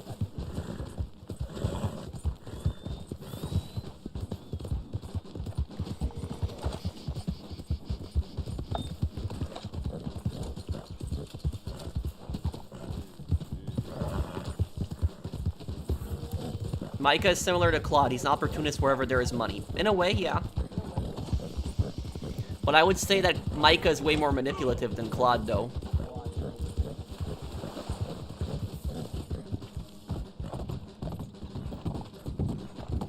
Nico Bellic, yes, a gift from Dmitry Raskolov. Thank you, Mario. Yes, I remembered that. And the thing is, though, that scene at the end of the game, if you do the deal ending, the deal ending shows you just how evil Dmitri is. Like, that deal ending. That is it. The fact that he sends a hitman to the wedding, that is, like, the most evil thing that you can possibly do, like, at that situation. Like, I knew that Dmitri was messed up, but I did not expect him to do that. Also, that was just going way too far. And the thing is, even like hardcore gangsters wouldn't even do that. Send like a hitman to a wedding to kill somebody. That is like, it's just, that was just so cold-blooded what he did. Also, Mario, I don't know if you noticed this, but go back to early in the campaign. In the cutscene when, in the mission, where Nico kills, Jason, the biker who's meeting up with his, with Faustin's daughter. When Nico meets Faustin in that cutscene, he will actually meet that same guard that's the hitman at the wedding. So he's actually in Faustin's house. He's actually the guy who kind of frisks Nico when he walks in. So that's, that guy is actually in Faustin's house, the hitman who kills Roman. That's a nice little detail if you go back. I know it's a little bit of an echo. Oh, you noticed that? Yeah, would you say that Tony Montana from Scarface is a psychopath? No. He's just a hardcore criminal. If you want to know who's a psychopath, it's Sosa. It's, that was the main theme of, like, Scarface. Is, should I get pizza? Why not? I'm pretty hungry myself, too. I might order pizza later. But anyways, it's, I don't think a lot of the people that watch Scarface realize that the movie had kind of a moral lesson to it, which, you know, all of these kids, they watch Scarface and they're like, oh, Tony's cool, Tony's a cool gangster and stuff like that, and they miss the whole message of the movie. Which, if you notice that, throughout the entire movie, Tony does nothing but bad things the entire movie. The whole movie, he does nothing but bad things. The one good thing that he does in the whole movie, at the near the very end, when he kills, Alberto, who's, you know, Sosa's, like, hitman, and he kills him, because he wanted to blow up the car with, like, the family in it. And so Tony didn't want the kids to die, and so he just kills Alberto. The one good thing he does in the whole movie, he gets killed for. That's the moral lesson in that movie, is that these guys are just cold-blooded and evil. Like the cartels, these guys are just really bad people. And just the one good thing that he did in the whole movie is what got him killed. So that was just the whole moral with that movie. I think people idolize Tony Montana too much without realizing that that movie was clearly anti-crime. That movie was anti-gangster. It was not, that movie was not pro-crime in any way. And also, what I'll tell you is something else. You remember that, that guy that was at Sosa's house is what might have inspired Torino in GTA San Andreas, because Scarface has inspired a lot of the GTA games. But if you notice, when Tony meets Sosa in the meeting, where Sosa's meeting with all the politicians, all the Bolivian politicians, and then he meets with the Bolivian general, it shows you just how powerful these cartels were, that they had such huge connections. And then it was the he met with that one American guy, the guy from Washington D.C. That one guy. You know, they don't say who he is exactly. The only thing they say is he's from Washington, D.C. That guy was probably CIA. That's probably what who that guy was. The American guy that's at Sosa's house. That guy is probably who inspired Torino and San Andreas also. Because Torino deals in the cocaine trade, or the crack trade in the 90s. Where they were doing cocaine mainly, in Scarface. But, what I'll say is that, Tony's not a psychopath because he loves his sister, and he loves his mother also. He killed his best friend Manny, and then right after he did that, he regretted it instantly. He was on drugs, and he was just paranoid and just, you know, going in this crazy frenzy. I'm not saying what he did was right, but you can tell that he regretted killing Manny. And so, like, a psychopath would show no regrets, would not care about any of that stuff. So he's not a psychopath at all. And also the fact that he didn't want to kill the kids in the car demonstrates it. So he is not a psychopath at all. Sosa's a psychopath, if anything. Was Torino a bad guy? Kind of. I would say Torino is somewhere like in the middle. I think that his intentions are good, but I think that the way that he goes about it is wrong. Because there's no doubt Torino has been involved in bad things. He's probably been involved in murder, so he probably has blood in his hands. So, Torino did some nasty things. But at the same time some of the people that he has CJ kill are worse than him. So, like, if you remember the people that CJ killed on the plane, remember the mission when CJ stowed on the plane? Those guys were probably NSA agents, which are National Security Agency. They have a rivalry kind of with the CIA, which is Central Intelligence Agency, which is probably where Torino is from. And Torino told CJ that they're going to send, like, a bunch of landmines to the Middle East, and they're going to start, like, a bunch of ruckus and stuff like that. What he was probably referring to is the Gulf War. That's probably what he was referring to, because 1992, I think, yeah, that's the year that it was taking place. And so they were going to go over to the Middle East and start a bunch of conflicts there, and they were probably going to try to profit from it with arms sales. That's probably what they were going to do, so CJ stopped that. And also, CJ also blew up the spy ships, so the spies that CJ killed were bad people. So, so even though Torino has, I'd say, good intentions, he supports dictators in other countries, you know, he sells drugs, he's involved in killing people, so I would say he's somewhere in the middle, if you want to call him a good guy or a bad guy, but I would say he leans more towards being a bad guy just because of the stuff that he does. So that's what I would say about Torino. Torino is that type of guy that he basically does not care, he basically does not care what he has to do. If he's convinced that he's protecting national security and national security interests, he doesn't care what he has to do. So that's the type of person that Torino is. Oh wow, look at that. Huh. Landed in the back of the wagon. Get out! You got a death wish.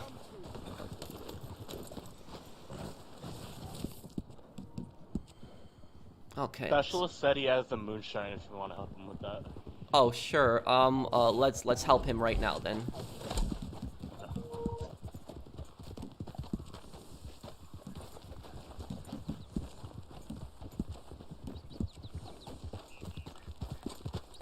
Just invite whenever you're ready, Specialist. Yeah, stowaway, that's the mission.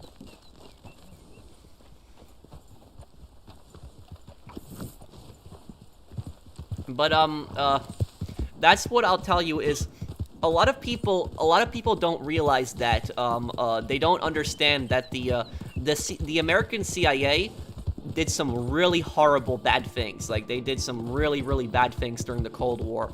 So they did some really nasty things. Like, you could go on Google and just type in, look up all the bad things the CIA did, and there's stuff that it's clear fact what they did. It's not conspiracies. There's stuff that's actually provable on what the CIA actually did.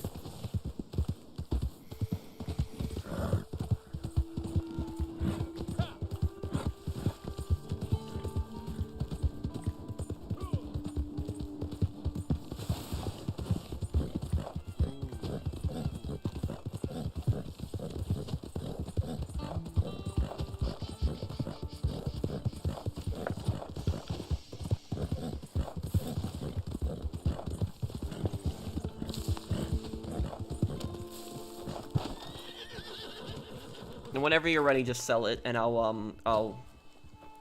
Why does Sweet and Carl hate drugs? Because they... Why wouldn't you hate drugs? Because drugs, they understand that drugs destroy everything. And the hood is not, you know, a good place to live in. But Sweet and CJ understand that by bringing drugs into it, it makes it even worse and more dangerous and destroys people's lives. So I would say that the Grove Street are bad guys. But the Ballas and the Vagos are evil. That's the difference that I would say between them. That's the difference between bad and evil. Because Grove Street are a gang. You know, they care about money, they take territory over, you know, they kill people. But they don't deal drugs. You know, that's one thing that they won't do. But the Ballas and the Vagos, for instance, they have no principles, no morals in that regard. They will just sell drugs. They don't care about that. They don't care how many lives it destroys or what it does. They will, they'll gladly sell drugs. So that's what I'll say. Are you gonna stream GTA 5 story mode? Tired?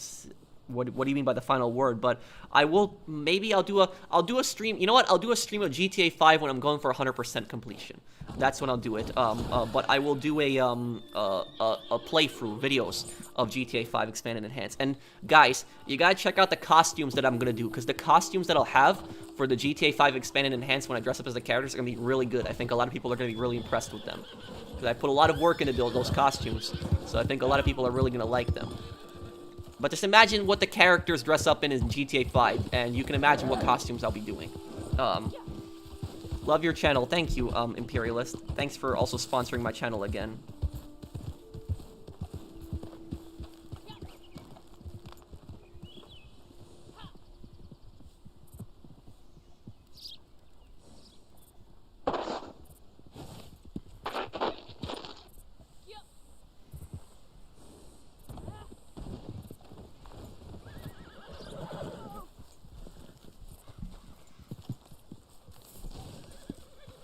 Sell it whenever you're ready, man. I'm looking forward to the GTA 5 playthrough. Thank you, Mario. Thank you, Josiah, for the super chat. And thank you, Imperialist. 2 weeks ago, I complained to you that Mafia Definitive Edition is boring. Now that I played it and finished it, it's a masterpiece. Yeah. Mafia Definitive Edition is a great game.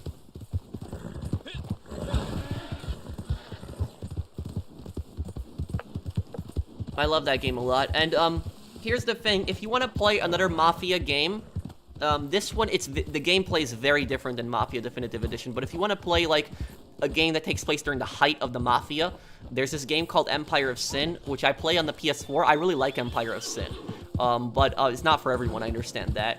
Empire of Sin is a strategy game, so it's not like, you know, Mafia or anything like that. But it's a strategy game, and there is some, you know, gameplay to it, but like fighting. But when you're fighting in that game, the combat is very similar to XCOM, where it's like turn-based combat. But basically, what it is, it takes place during the 1920s, and it takes place in Chicago. And it's like there's a bunch of gangsters to choose from, and you can choose whatever gangster you want to play as, and each gangster has like different abilities, and you basically build a criminal empire, and the goal is to take over the city, kill all the other gangsters. And each gangster has their own main quest, which I like too, so they have like their own story that they can follow. And there's like side quests and stuff like that you can do, and you basically build speakeasies, which are illegal bars, and breweries to make like alcohol, because alcohol was illegal at that time. There's a lot of different weapons. The weapons are pretty unique to the time period. The game has a lot of guns in it, and it's, yeah, there's casinos that you can run, brothels. They added a loan shark business recently, so I think it's kind of cool. But look it up, Empire of Sin. It's, if you like Mafia games, you might like it, but it's a strategy game, so it's gonna be very different than like typical third-person, like, you know, open world games. Are you gonna cut the buy-the-book mission in GTA 5 because of YouTube being sensitive? No, I don't think I will. If you're talking about buy the book, is that the mission with the torture scene in GTA 5? If anything, I'm gonna have the mission in there. I hate censorship of any kind, so I'm not gonna censor the mission. But YouTube might give me some problems for having that mission. But I'll tell you something. It better not happen like World at War. Because what pissed me off about when I did World at War is, when I did World at War, I got a copyright strike, or not copyright strike, community guideline strike. So I got a community guideline strike on my channel for playing World at War, and YouTube said I violated the harmful and brutality policy. and they would not give me any kind of explanation on how I violated it. They wouldn't give me a proper answer. Nothing. There was no answer on what I did wrong. And the thing is, the only thing I did in that video is I played the first mission of World at War. That's the only thing that I did, is I played the first mission of it. I didn't do anything else. And Semper Fi, the mission where you're getting tortured by the Japanese, and then you escape, and then you get on the boat at the end, that's the mission that I did. And I got a strike for that. And so, what pissed me off about that the most was there was other YouTubers that were larger channels than me that had that exact same mission up. There was no difference. The only difference was their commentary than my commentary. But I didn't say anything bad in the commentary either. I was just commenting on the game. And so it's just like larger YouTube channels were able to put the video up. They got no strikes or anything, and then my video goes up and I got a strike for it. It was just so stupid. So that better not happen with GTA 5, where I'm playing it and then my channel gets a strike and then larger channels don't get a strike. So that better not happen. Bring the wagon over.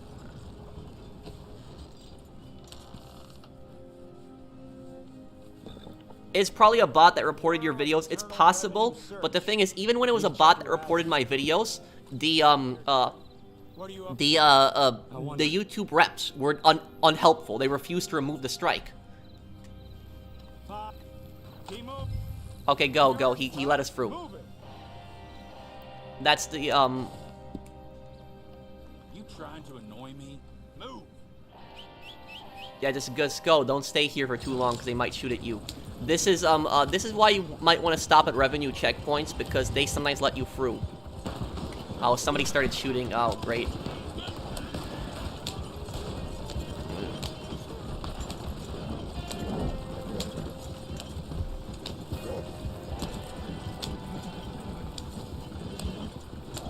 Well, I don't play Red Dead. What's happening to it? Not much. We've been playing in a private lobby now, having fun. What will you do if your video gets striked? If my video gets striked, if I play GTA 5 and my video gets striked for that torture mission, I'm going to upload a bunch of videos on this, just ranting about this. I'm going to contact YouTube support, and not only that, I'm going to try to get as many YouTubers involved as possible and try to show them exactly what happened to me and try to get them to talk about it. Because this better not happen again to me. I was just so pissed about that strike because I didn't do anything wrong and I got a strike for it.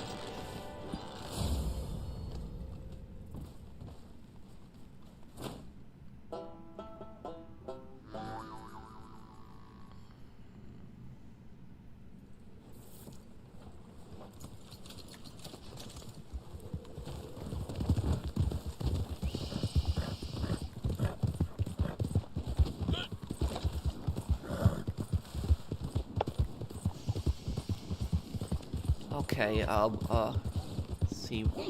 Does anyone else need help selling anything, by the way? Oh, last time I checked my trader, it was at 80, so hopefully it goes up. Who's talking right now? That's me. Brandon? Yeah. Okay. If it's at 80, it has 40 minutes left. Yeah, it's one unit takes 2 minutes to produce. Okay. I'm gonna right now leave the posse, and I'm gonna check on my trader and just see what that said. I'm curious.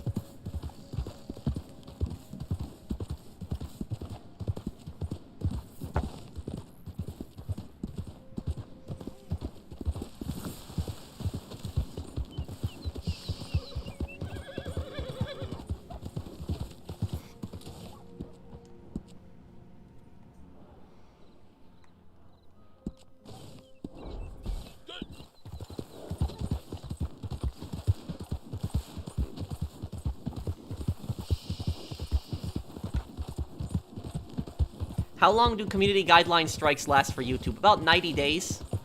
But I'll tell you this, when these with these strikes, that strike that I got was technically a strike and not a strike at the same time because it was a violation. The very first time that you get a strike, you get a violation instead of getting a strike. And so, what happened to me was it says that it's a strike, but I didn't have any effects. Like, my channel wasn't restricted in any way, but it like the next time that I get something, I will get a strike. But the thing is, that's not my first strike. My first strike, though, it got taken off. YouTube like apologized to me and removed my first, because I got striked once, and YouTube then removed the strike and apologized to me. My first strike ever was like in 2019, and I had gotten a strike from YouTube for violating community guidelines again, and it was in relation to I'll definitely check Empire of Sin out. I did hear of it before, but I never played it. Now that you vouched for it, I'll play it for sure. Any Mafia, like, great third-person games? The Godfather that I'm playing right now, Godfather 1 and 2. And also Liberty City Stories. Check out GTA Liberty City Stories, because GTA Liberty City Stories, even though it's a GTA game, it's a Mafia GTA. Like, that game is so Mafia-focused. So if there's any Mafia GTA game out there, it's Liberty City Stories. The main character is a guy who works his way up in the Mafia and gets made and stuff like that, so I think you'd like that. And he becomes a capo regime eventually. So that's, I think you'll like that.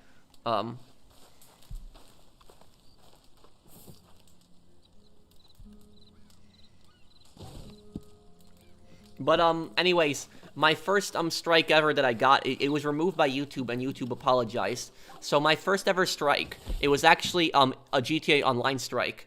And, the GTA Online strike, it was actually a, I'll invite everyone here. You guys, if you guys want 500 free XP, just join my, posse, because these missions give you a lot of XP. But, the first strike, it was from a casino video. So what happened was, I made like a video on all the casino games, and I made a video on how to, on how to like play the games and stuff like that, and like the rules of these games, you know, all that other stuff. And what happened was, YouTube had given me a strike, and they accused me of trying to promote gambling on my channel, which I was not promoting gambling in any way. I was just showing the DLC, the casino DLC that came out in GTA Online. And so they were accusing me of trying to promote gambling, and so they removed the video. And I said to them, like, I messaged YouTube support, I'm like, it's a video game, you can see, it's a game if you see, it's not real life, I'm not playing poker in real life. But, what happened was, I went back and forth for like a month or 2 months with YouTube, and then they finally removed it, and they sent me like an email apologizing. And that was it, so they removed that strike. That was an accident on their part, but the one on World at War, they refused to remove it. They never removed it.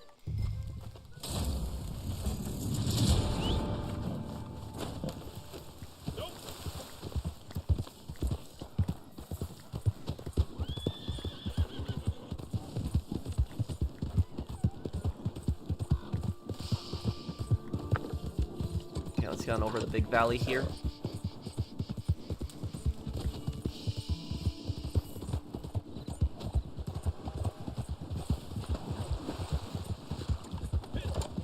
Oh yeah, I'll 100% GTA Vice City. I'll continue that stream when I have time again.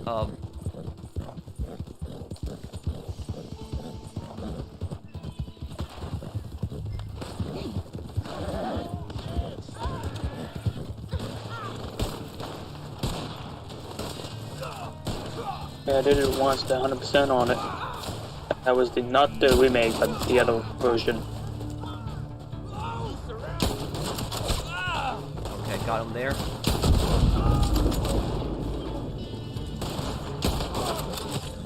Okay, got some. I did much better at shooting there than I did last time. There we go. Now my shooting's much better.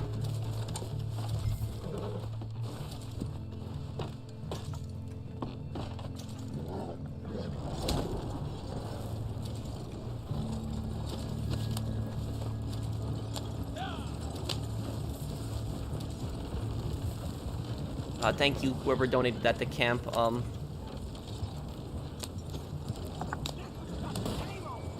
I ever play Mafia 3? Yeah.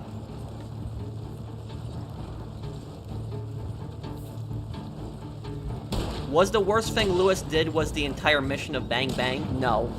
Wait, is that... Let me see. I will look it up in a moment here and I'll tell you. We gotta be careful with this, because this wagon can explode if it's shot up enough. Is Bang Bang the mission where Lewis blows up the yacht? Is that the one? Let me see.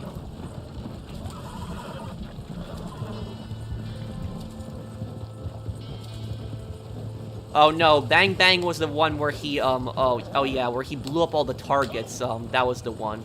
Because the people on the yacht deserved to get blown up. That was the thing. The people on the yacht were really bad people. Those were like you know, arms dealers from South Africa that were arming like various dictatorships. So those were like, I had no sympathy for the people that got blown up on the yacht. But the if you're talking about the mission Bang Bang, the in that mission, this is in the GTA, The Ballad of Gay Tony, by the way. In that mission, you're talking about the one where Tony comes in and he tells him that Rocco told him to like blow up a bunch of stuff, like the crane and then the subway and stuff. Yeah, that was pretty bad that he did. You know, the targets that he killed were probably not innocent people. They were probably criminals, but there's a lot of innocent people that got hurt along that. There was the people that got, you know, on the subway. You don't know how many other people were on.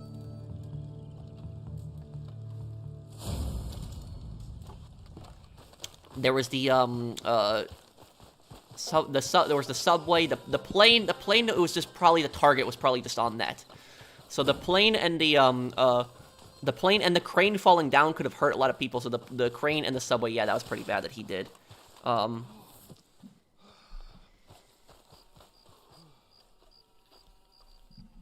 My favorite mission is bringing down the house where Tony destroys Fort Staunton. Oh, yeah.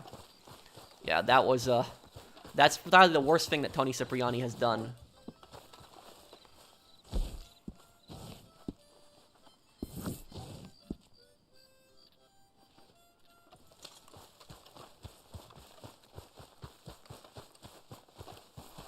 Okay, my thing is like 50 out of 100 produced.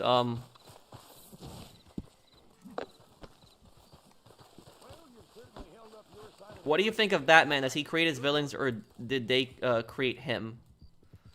The villains are responsible for themselves. I don't know if you remember that there was an animated episode of the Batman, like the 90s cartoon. I watched that when I was a kid, and there was one episode where the Arkham Asylum inmates took over the asylum, and they imprisoned Batman and they put him on trial. And he came to the conclusion of the trial that all of those villains would have still done all the bad things they would have done, regardless if Batman was there or not. So it's, those people are responsible for themselves.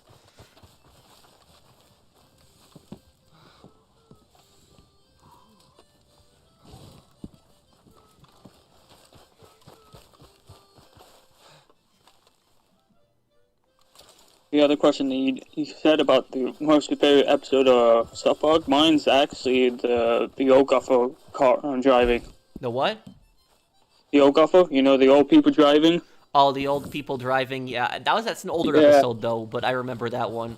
I remember it's like I remember that episode perfectly too. Like they're all the old people are at the town meeting, and then Randy's like, if they're all at the meeting, they're all gonna be driving at the same time.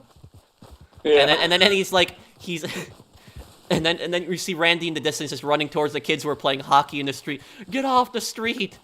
And then Cartman's like, looks like Stan's dad's been hitting the bottle too much. I remember that one. That was just, and then they go in the house and all the old people. Yeah, the old people start smashing their cars in the house. That was the. Yeah, that was. Every time I seen that, I just crack myself up laughing.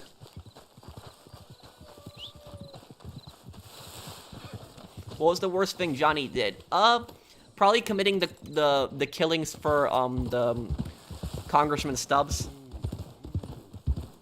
Thank you, DHC Network. Thank you for sponsoring my channel.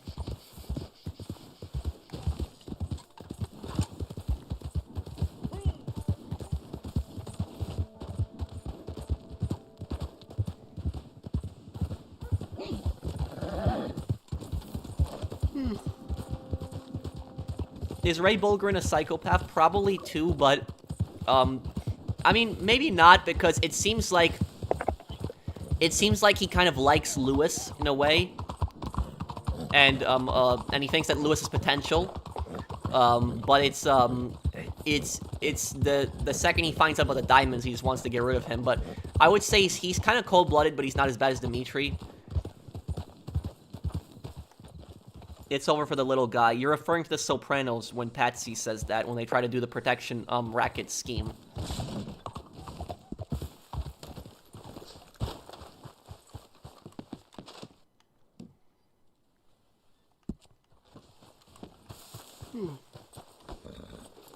Thank you, Bunny, for the super chat.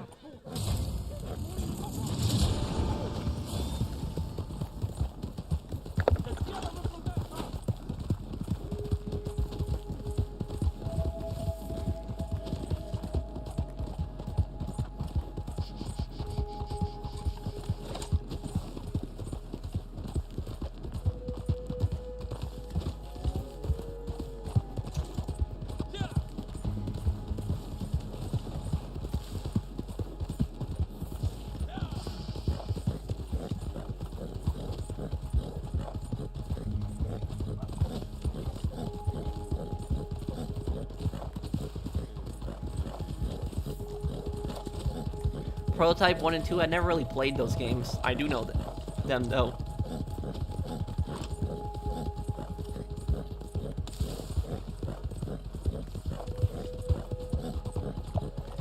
Yeah, well, Harriet is pretty much an annoying character in Red Dead Online.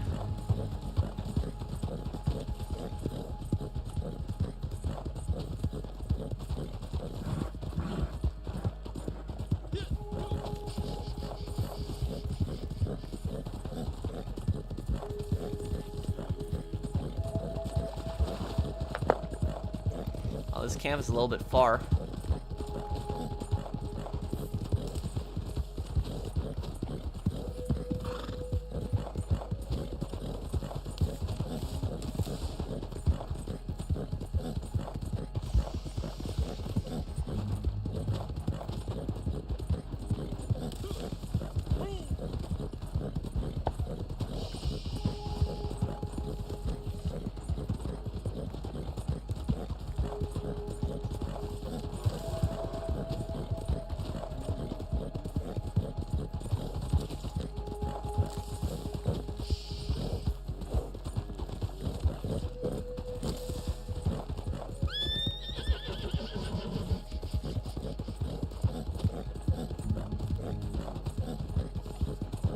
Favorite Mafia game of all time? I haven't played Mafia 3 much, so I can't say that much about that one.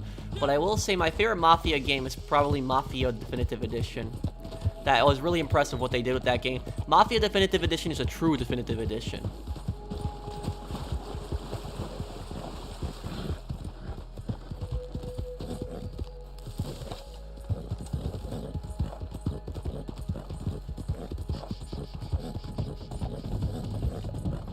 Is there any games that's into PvP? There's a lot of games that are into PvP. Well, a game that I play that's into PvP a lot is I play Vanguard multiplayer. I've been playing that a lot. Trying to level up and complete the battle pass. Mafia related, not the Mafia series. Oh, thank you, Imperialist, for the super chat. The best Mafia game. No. The Godfather. The Godfather to Don's Edition, what I'm playing right now. Yeah, the Godfather to Don's Edition, that would be it.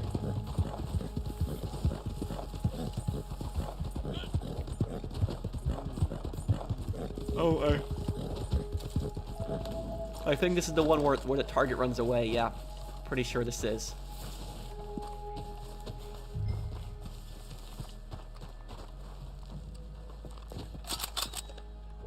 Nope, not a thing.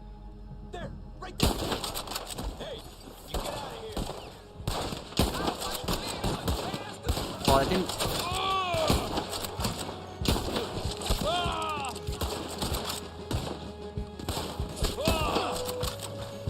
Oh, he's still not dead? Knocked him in the water there too, but.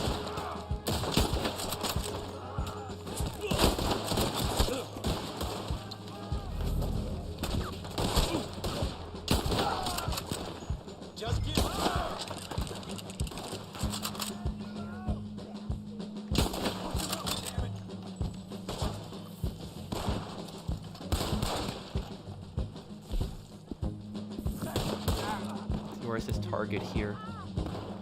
Oh, the target's... Okay, Trio's got the target. Okay, good.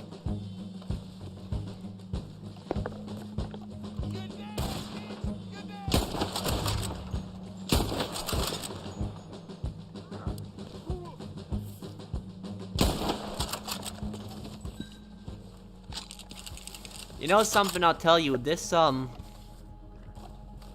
Godfather is super difficult in some missions. It's always a one-man army against an entire gang. Can you get a companion? If yes, how? Yeah, you can get a companion, but I would recommend completing a lot of the story missions because then it makes it easier. Because when you get promoted, you unlock different companions, and so you get you know, I'm an underboss right now, so I can recruit a guy with a Tommy gun. You buy them at the recruit them at the family compound or at other places that's controlled by the family. Thank you, Imperialist. But the Godfather 2, that one you can have like a full crew if you're running at all times.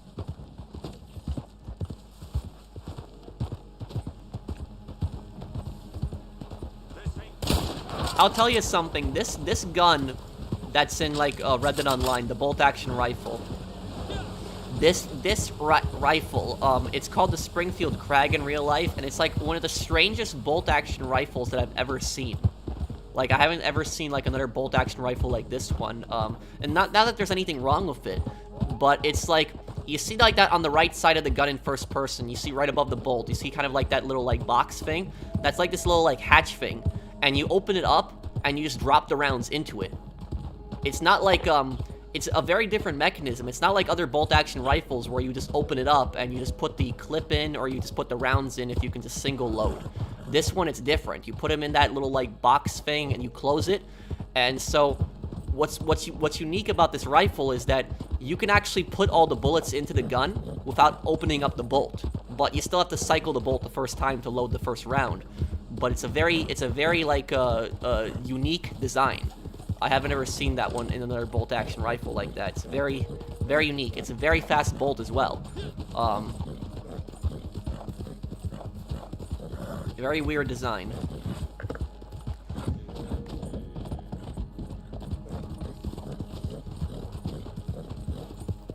Would an M1 Garand make sense in Red Dead 2? No, not at all. The M1 Garand came out in the late 1930s. It would not have it would not exist in this time period, not at all. The Springfield the Springfield Krag doesn't even fire the 30-06 that the M1 Garand fires. This gun fires 30, I think it's 30 Krag, 30 Krag. I think that's the name of the ammo that it fires. But it's oh sorry. It's it is a very it's a very different type of rifle. What's the difference between the Dawn's Edition and the Standard? Any graphical difference, gameplay enhancements? Yes. The graphics are much better in the Dawn's Edition, but the Dawn's Edition also has a lot more content. Like, the favor missions are in the Dawn's Edition. There's a lot more hits in the Dawn's Edition. The PS2 version, I think, only has the Tessio hits, where the Dawn's Edition has a lot more hits besides that. The family compounds all look different, where in the original one, there was that the compounds all look the same. There's the transport hubs don't exist in the original version as well. Just got my New York pizza. Well, enjoy it, Manuel. It's really good. What makes you want to live in the Midwest? Because I like it. Because it's quiet.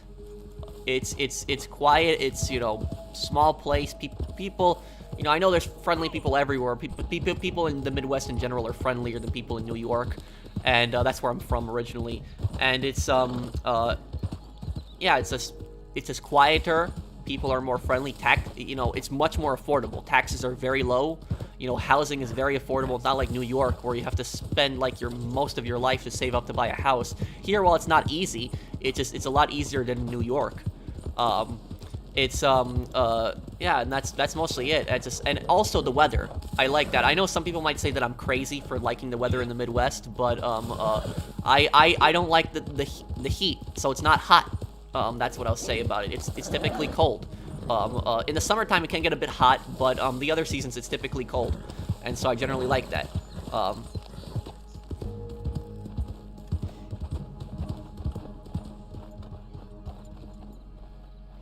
When I did Roman's Sorrow a few days ago, I had Evil Woman by Electric Light Orchestra playing as I drove by the building, apartment, and taxi depot.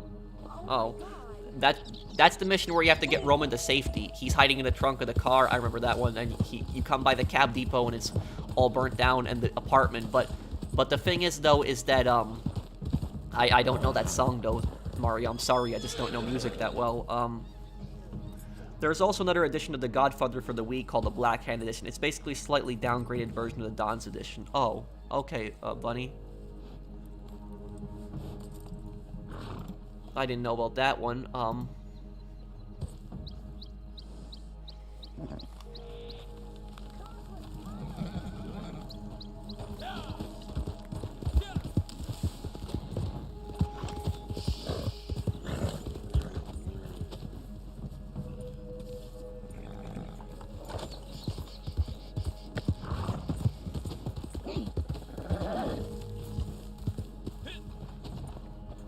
As usual, Pro likes to whine about Red Dead Redemption 2. Well, I'm talking about the, a game that I like. What are you talking about whining? I'm just, you know, it's whining to say that this game deserves a DLC. I mean, come on, man. Seriously? It was one of the tracks that got cut during the game's 10th anniversary. Oh. Yeah. I know a lot of the Vladivostok songs got cut. Have you ever gotten lassoed and thrown in the water in Red Dead Online? I did that to a player once. I think it happened to me once. But, I actually... What I did was, I had actually lassoed a player, and I threw him in the water at, in Blackwater, right near Blackwater, and I killed him. And the reason that I did that was because this was, like, the early stages of Red Dead Online. It was, like, really early. And so what happened was, when you were hunting, because people made the majority of their money from hunting, when you were hunting, and if you died, you would lose the pelts. And so I had gotten a bunch of pelts. And what had happened was I was about to deliver it to the butcher, and some idiot with a bow and arrow just shot me in the face and killed me. And I got kind of annoyed, and I found him in Blackwater, and I tied him up, and I threw him in the water. And I killed him that way. So that was, I just got kind of annoyed at that. Because I spent so much time trying to find certain animals, and then I'm about to deliver it to the butcher, and it's literally, I just get shot in the face with a bow and arrow for no reason. Yeah, talk about that. I remember the first stream you did for Red Dead Online. And remember the guy you lassoed me and put me to the ground? I didn't do anything. He just lassoed me. Enjoy. I didn't do anything to him. Oh, this is, what, like 3 years ago? Yeah, when you started doing the Red stream. For the very first Red Dead stream. I'm sorry, I'm just having a little hard time remembering it, Brandon. Yeah.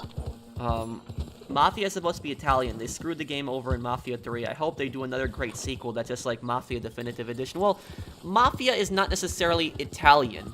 I mean, people associate it most... I think Mafia is also an Italian word. Correct me if I'm wrong on that. So I guess that's why people think of it.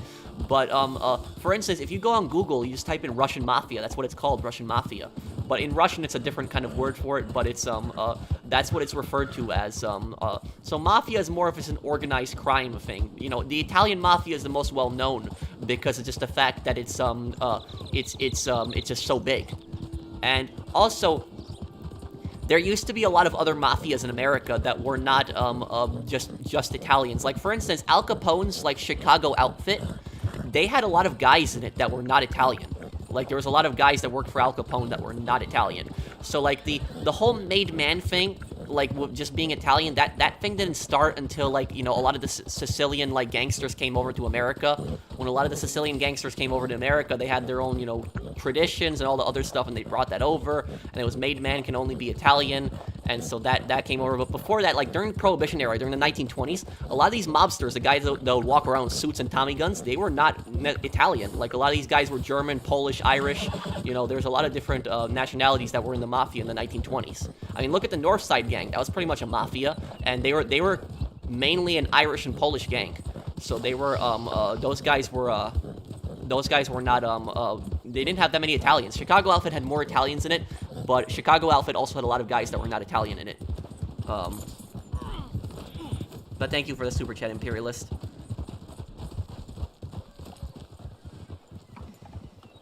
I hope they do another great sequel like Mafia Definitive Edition. I hope they, if they do like another game like Mafia Definitive Edition, I'd like to see it in the 1920s. That's why I'd like to see it. And I'd like to see a new family, like no Salieri family or any of that again. I'd like to see a whole brand new family. On the 360, The Godfather is harder because there is no hit squads and skills are different and no family tree. I know that, yeah. it is a bit harder on that.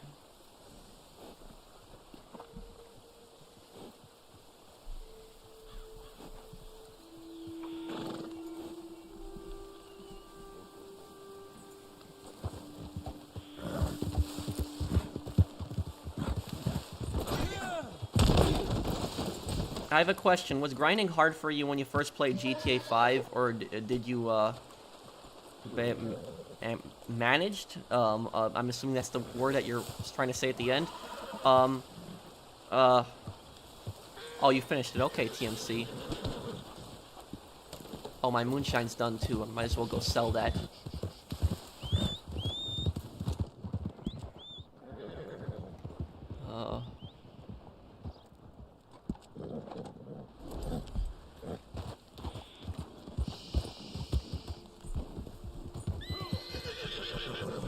But I know that the Mafia 3 was just not good, not as good as Mafia 2 and Mafia Definitive Edition. So Mafia 3 was just not as good as those games. So that's what I've at least heard from the majority of people. But hopefully the next Mafia game, maybe they'll add some online to it or something like that. That'd be kind of cool, but I can't see them doing that because that would take away from GTA Online, and it's the same publisher, Take-Two Interactive, that makes the Mafia games. You still here, Imperialist?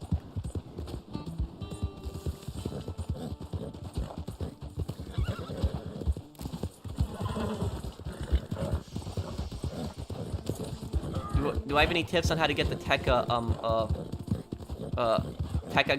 alligator? I mean, getting those, you can go on Google and there's specific, like, maps that you can, there's, like, maps, I think that the collector map might have it on the animals also, but, you can go on it and just look up, like, the specific places that it spawns in, and, you need to be there at certain times also for it to be more common, and you just basically go back and forth. That's really the best way to find these animals, is just to go back and forth. Also, if there's less people in the lobby, I believe the animal has a higher chance of spawning. And thank you, Imperialist. I see, thanks for the clarification. Was Mafia realistically as bloody as it was represented in Mafia Definitive Edition? Were soldiers as tough as Polly, Sam, and Tommy? Yeah, sometimes sometimes these soldiers are actually worse than in the games. Like, I'll tell you something, if you ever seen The Sopranos, if you ever seen that, Richie Aprile is like a pretty accurate depiction of an actual mobster. Like, that guy's just psycho. But the thing is, though, is that what the Mafia games like Mafia Definitive Edition get right, and what it gets a little wrong, is that there isn't as much violence in real life as in like the game where you have like what was it, like, you know, it's like that crazy scene with the airport and then the plane getting shot down, you know, this stuff like that doesn't really happen with the Mafias. But even when the Mafias were killing each other, like at the height of the Prohibition Wars in the 1920s, it was not as violent as it's portrayed in like Mafia Definitive Edition. So it's the violence is exaggerated in the game. It does happen, don't get me wrong, Mafia wars do happen, but it's not like crazy, like you know, shootouts of like, you know, like 30 guys shooting at 30 guys at once, like in the game. What basically would happen in a mob war in real life is that a bunch of guys would just drive by with a car, maybe two cars, and they just basically do a drive-by with Tommy guns on another family. That's typically what would happen in like the 1920s. It wasn't where like, you know, 30 guys would just come in and just assault like a building or something like that. That's something more video games do. But it's while assaults did happen, you know, the violence was just not as common as it's portrayed in Mafia Definitive Edition, and certainly not that many people died. But as for Valentine's Day Massacre, you're right. But Valentine's Day Massacre, I think Valentine's Day Massacre was the largest Mafia hit in American history. The largest Mafia hit of all time. And I think, how many people died in the Valentine's Day Massacre? Was it 7? I would have to Google the exact, the exact amount, but 7. So I was right, it was 7. So 7 people died in the largest Mafia hit in American history, where in Mafia Definitive Edition, it'll be like, you know, dozens and dozens and dozens of people that die. But it's, the Valentine's Day Massacre was a very different type of hit, because you had 2 guys that were mobsters that came in dressed up pretending to be cops, and they had put the Northside gang up against the wall, pretending to arrest them, and then 2 more guys came in with Tommy guns, and they just shot them all. this execution. So that's what had happened during the Valentine's Day Massacre. That's what it is in GTA Online. A lot of people don't know the Valentine's Day Massacre was a real event. It's talked about a lot in GTA Online with like that's why there's so much 1920 stuff in GTA Online, because it's a reference to the Valentine's Day Massacre. Yeah, that was the beginning of the end for Al Capone, because of just Al Capone was able to bribe people and get away with a lot of stuff beforehand, but when there was that amount of violence, like, he couldn't really get away from it at that point.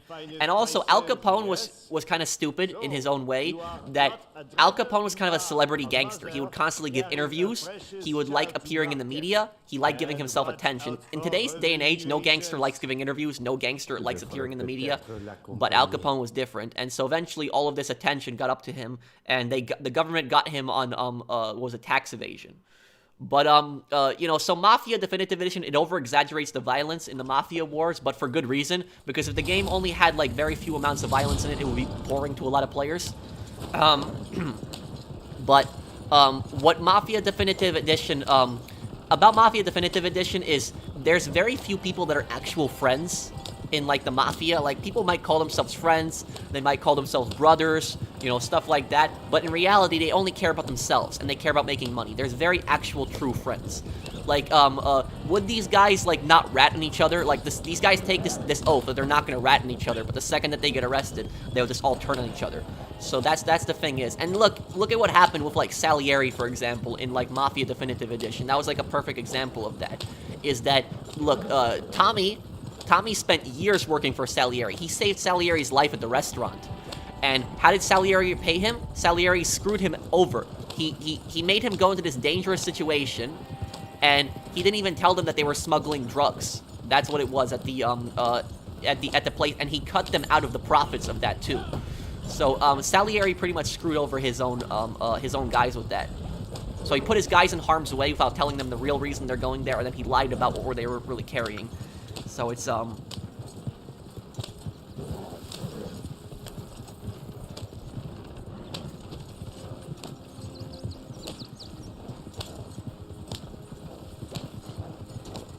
we get through here?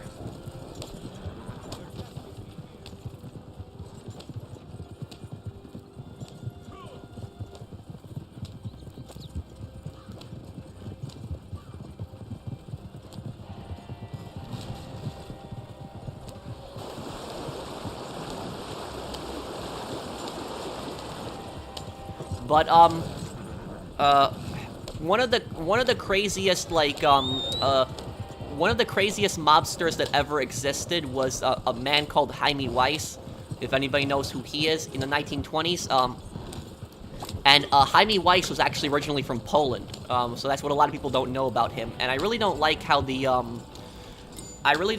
lot of the like the documentaries and stuff like that, they don't mention that he was from Poland. But, so this is, like, one of the most feared gangsters in, like, Chicago's history, and so this is the only guy that Al Capone was actually ever scared of, was Jaime Weiss. And Jaime Weiss was, Dino Banion's second-in-command, so both Jaime Weiss and Dino Banion grew up in the, north side of Chicago, and they ended up forming the North Side Gang. Dino Banion was Irish, Jaime Weiss was Polish. But anyways, what had happened was, Dino Banion had an arrangement with the Chicago outfit, which was run by Johnny Torrio, and Al Capone was the second in command of that gang. And so the Chicago outfit controlled oh wait, hey Patrick, just got off work. Also, did you see the comment I told you about that I made on the train mission from the San Andreas? No, I didn't see it, Eric. What was the comment? I'll check. But it's but anyways, what ended up happening in real life was that the Chicago outfit had, like, a deal with the North Side Gang. And that was that they outlined specific areas of the city where each gang controlled. And what had happened was, North Side controlled the north side of Chicago. Al Capone controlled the south side of Chicago, also Cicero, which I believe is still the same neighborhood called today in Chicago. And they also shared a casino. So there was a casino that they both shared. And I think also the Jenna crime family was also involved in that. And what ended up happening was one of Dino Banion's like alcohol shipments had gotten raided by another family, And so Dino Bannion blamed Al Capone for it, and Johnny Torrio and Al Capone for that, but I don't think that there's any proof that Al Capone and Johnny Torrio actually did that, but he blamed them for it, and so what he did was he organized, like, a meeting between, like, him and Johnny Torrio at a warehouse, and he told him that he wants to sell his share of the business, and so he wants to sell him all of his alcohol warehouses, his breweries, and in exchange he just wants to leave town and just start all over again. And so Johnny Torrio was interested because he didn't want to deal with Dino Bannion anymore. He goes to the warehouse, and Dino Bannion has a bunch of corrupt cops come in, and they arrested Johnny Torrio. And so that was the worst possible thing that you could do to Johnny Torrio, because Johnny Torrio, while he wasn't a good guy, Johnny Torrio was a really business kind of guy. Like, business meant everything to him. And so when you had, like, a business arrangement with somebody, you kind of kept your word. Johnny Torrio was really about that. You do business with somebody, you keep your word. And so Dino Bannion basically arranged a business meeting with him, telling him he was going to sell his business, and then had him arrested by corrupt cops. That was the worst possible thing that he could have done.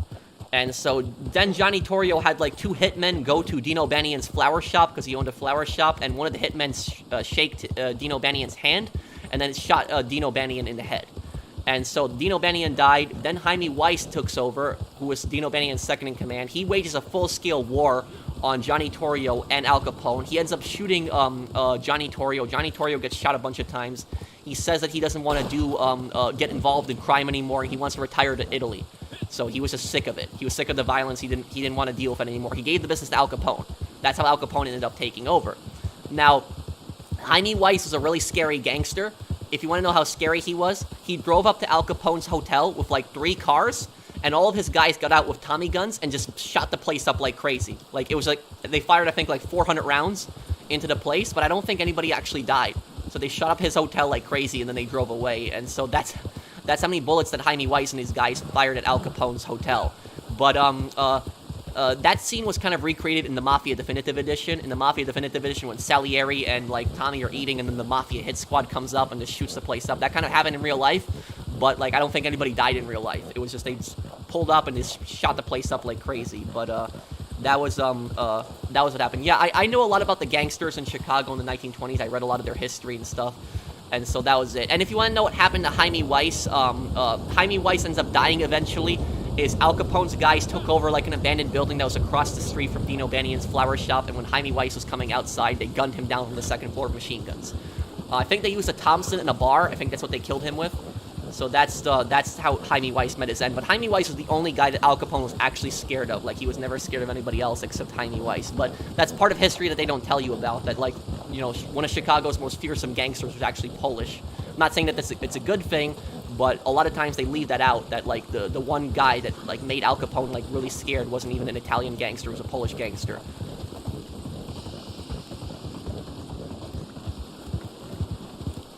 Okay, let me see here. We've got a mission here. We'll start up one of Shaky's missions here.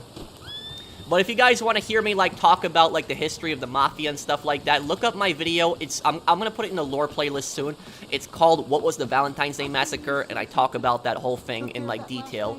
And I talk about, like, what happened in the 1920s and stuff like that. Hell, I do not have the time to go over this with you. I'm busy for once. There's work to do. But take this note, and it'll tell you what you got to do. So go on, and do it now. Go on, then. Go ahead. Oh, hey, Jelly, I remember you.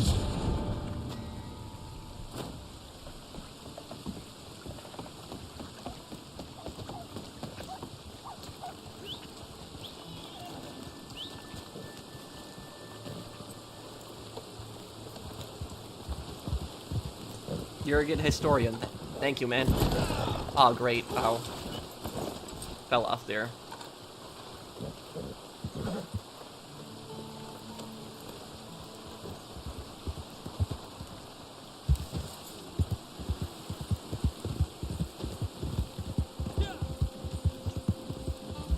Also, I don't know if you guys seen, like, Boardwalk Empire, but, like, Boardwalk Empire, I've only seen a few scenes of that. Some people told me that if I liked, like, the time period of the 1920s, I should watch that. It's a Mafia show, but the thing is, Boardwalk Empire has a lot of stuff that's also historically inaccurate in it.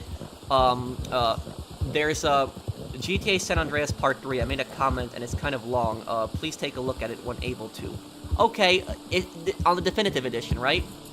Okay, I'll take a look at it later then, and I'll reply to you on that, Eric. Thank you for the super chat. But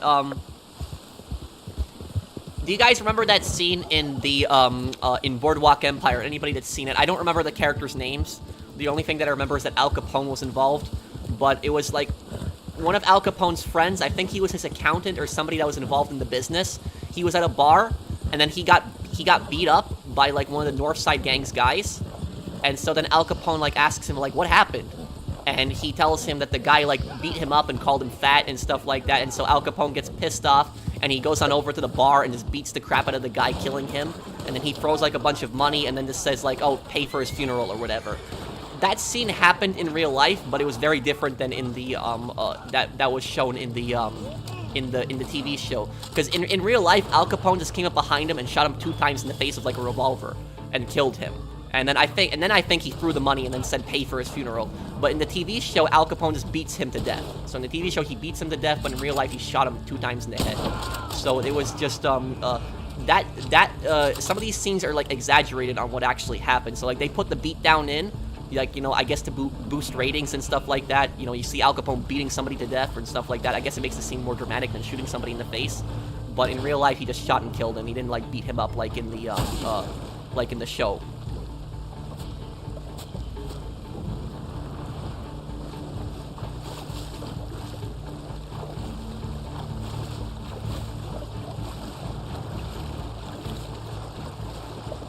But yeah, I would love to see like a video game set during that time period, on like, you know, the 1920s specifically, like in that period when you can actually be like a gangster in the 1920s, because that is the strongest point the Mafia has been in, is the 1920s. The Mafia was so strong in the 1920s they controlled like cities, like they even had mayors in their pockets. That's how strong the Mafia used to be.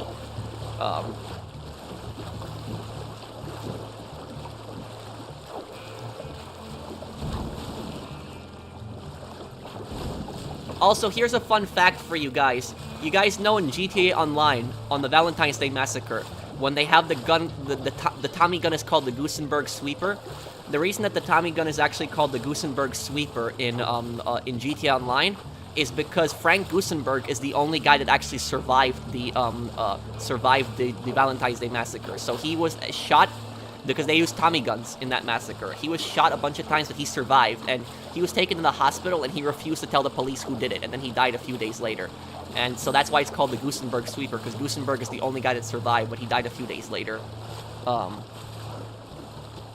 Mafia is an Italian term, means my girl. When a Sicilian woman shouted Mafia when the Spanish killed her daughter, then Sicilians assembled the Mafia to fight off occupiers and defend themselves. Oh, well, I didn't know that, imperialist. Thank you for the super chat. I didn't know about that. I thought it was something completely different. Also, here's another fun fact for you guys. Do you know how the 1920s car in GTA Online is called the Roosevelt? Do you know why it's called the Roosevelt? The reason it's called the Roosevelt is because that's actually Al Capone's car. I think it was a Ford that was Al Capone's car, but I'm not a car guy, so I don't know the model. But it was Al Capone's personal car. And so what happened was the car was built almost like a tank. It was very armored. I don't know if it had bulletproof glass, but the seats were armored. So like the doors were armored, so bullets could actually not go through. So Al Capone was very paranoid, and for good reason, that people were out to get him. And so his car was built like a tank. And so what had happened was, when Al Capone was arrested, the government had seized a lot of his assets.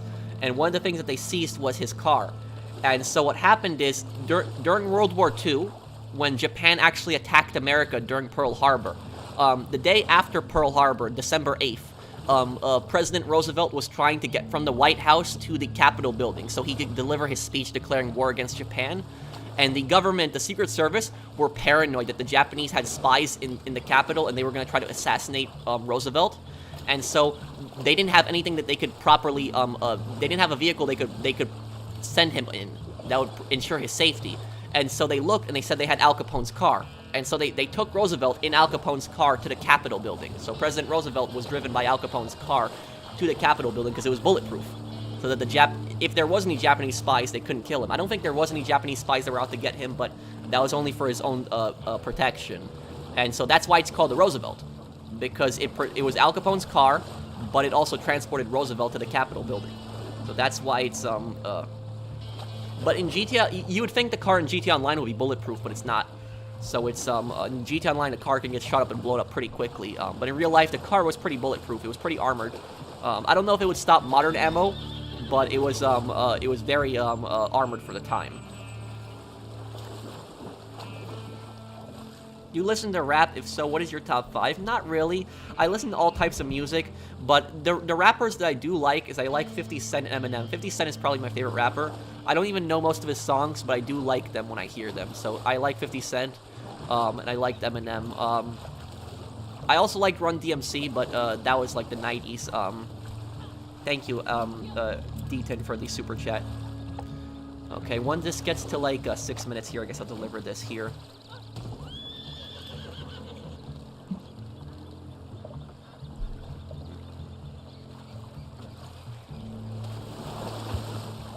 I wish that you could buy, like, a canoe like this. Why can't you buy this in the online? I don't understand. I'd have so much fun messing around with the canoes if you could buy them.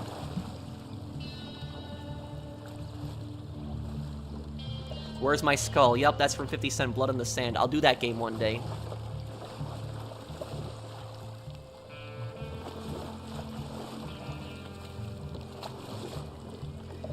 My trading is bugged, and it says my product or material is full, but there is no animal pelt or carcass, and has 0 things in it. Game thinks it's full. What do I do? I'm trying to think, is there a way to shut down your trader business in this game? I don't think there is. Your trading is bugged, and it says my product or material is full, but there is no animal part or carcass, and has 0 things. I would contact Rockstar support. I know they might not be of any help, but that's really the only thing that you can do. It's the only thing you can really do at this point, Jake. Maybe try to uninstall the game and reinstall it. Maybe that would fix something. Maybe it's like a bug. But it's, I don't know what else you can really do at that point. Oh yeah, 50 Cent Blood on the Sand. Well, I think Dutch was kind of always like him in a way. But Dutch didn't show his true self until the end, Alien. But 50 Cent Blood on the Sand, yes. 50 Cent Blood on the Sand is a very very unrealistic game, and the plot of the game is like so ridiculous. But even though the plot of the game is so ridiculous, it's actually kind of a fun game, and it's kind of fun to play. But will I slide for what, Abbott? I don't know what's Vaughn. I don't know what that is, Abbott. Thank you for the super chat. But for people that don't know what the plot of 50 Cent Blood on the Sand is. 50 Cent Blood in the Sand, it's like a third-person shooter. It was made on the Xbox 360 and PS3, I think it was like 2010 or 11. And the plot of the game, and I'm not joking on this, the plot of the game is that 50 Cent goes to do a concert in some fictional Middle Eastern country. They never name the country, so it's like a fictional country. But he goes to some fictional country to do a concert. And what happens is, he doesn't get paid for the concert. So 50 Cent gets pissed off, and then threatens, like, the manager of the place, who gives him, like, this crystal skull, and then the crystal skull gets stolen by gangsters. And so 50 Cent, throughout the entire game, goes into, like, this crazy war zone, fighting gangsters and attack helicopters and all of that to get his skull back and get paid for the concert. That's, like, the whole plot of 50 Cent Blood on the Sand. It's such a ridiculous story, but it's so unrealistic, but it's still cool. And 50 Cent actually voiced himself for the game. So that's what's also cool. And if you like 50 Cent's music, you'll like the game too, because there's a lot of... The soundtrack is pretty good in the game as well. So there's,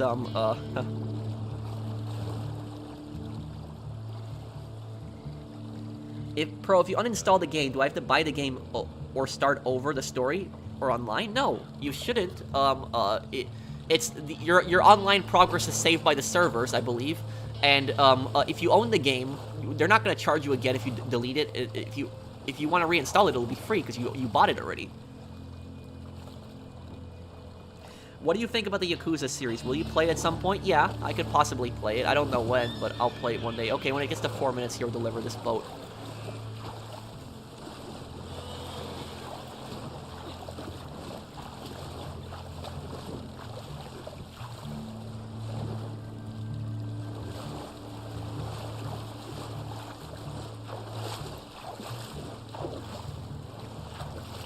Okay, here we go.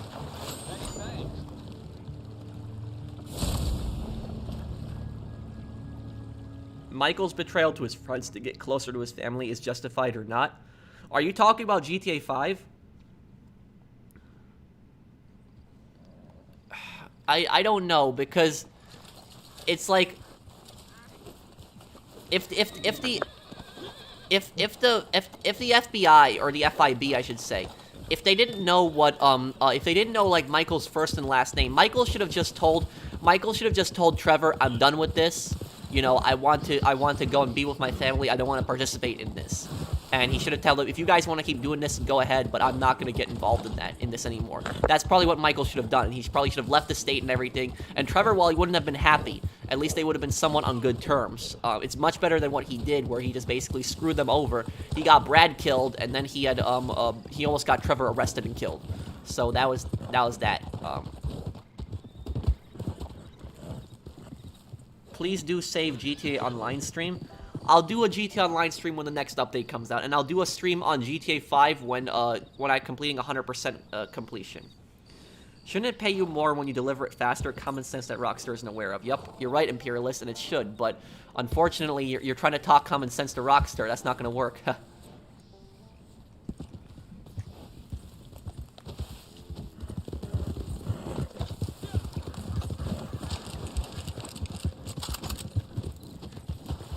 Sleeping Dogs reminds me of True Crime New York City PS2. Well, Sleeping Dogs was actually supposed to be True Crime Hong Kong, but then it got canceled and another studio bought it and then renamed it to Sleeping Dogs.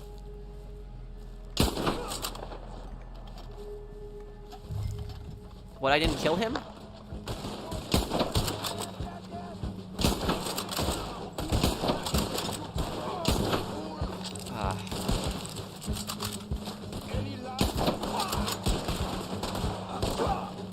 Been trying to get better at first person.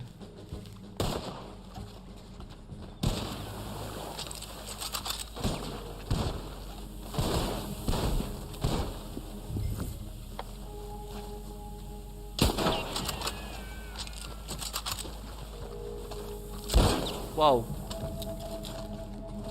Take out the remaining enemies. Where are they?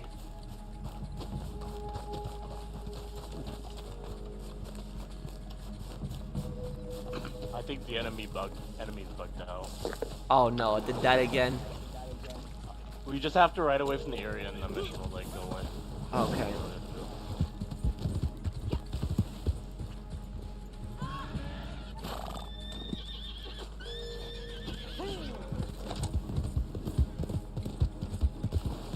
What's True Crime New York City? Another crime game masterpiece that I don't know. I don't know much about the true crime games. I know they used to be really popular.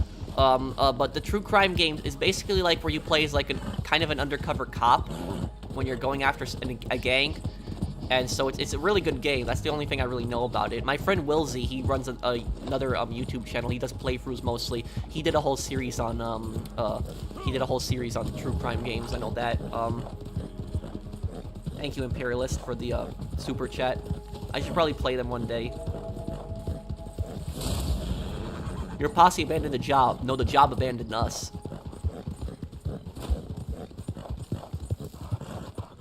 I watch your Godfather movie game. Michael Corleone watching for the first time Sleeping Dogs. I watch your video on Cool Story, Cool Fighter game. Well, thank you, Jared. Would you recommend buying the Phoenix Wright Ace Attorney games? If you liked great Ace Attorney, I would recommend the Phoenix Wright games. But the Phoenix Wright games don't have the jury, so it doesn't have as many features as like the great Ace Attorney because it's the newer game. But it's still a great game. Yeah, Wilsey's a great channel. He does playthroughs of a lot of different games. You still doing top 5 good things CJ has done? Yes, but I'm going to be doing top 10 good things CJ has done, not top 5, top 10. So it's going to be a bigger video. That's why it's taken me a little bit of time to put together.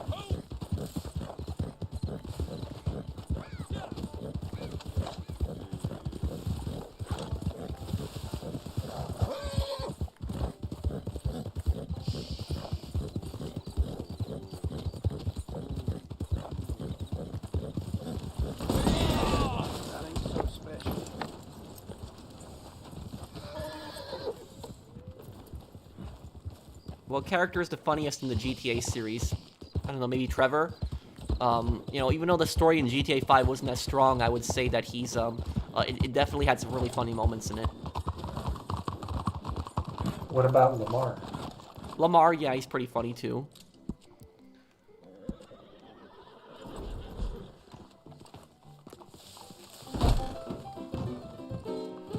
Whose death pissed you off more, Johnny or Vic? Johnny.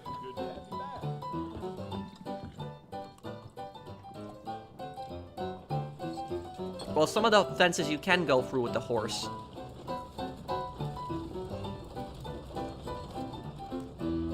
Okay, I'm gonna go in the game chat for a little bit here. I'm gonna do some poker, guys. Okay. Oh. I'll be back. Okay.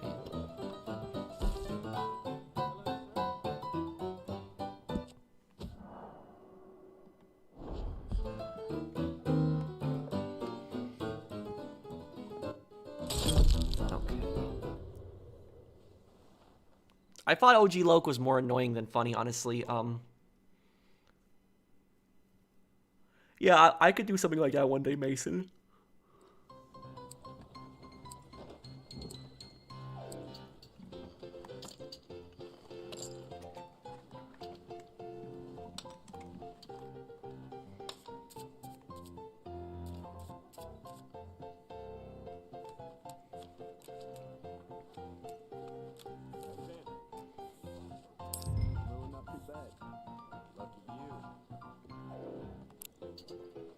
Okay. Try with these cards. These are like okay cards, aren't not amazing, but okay.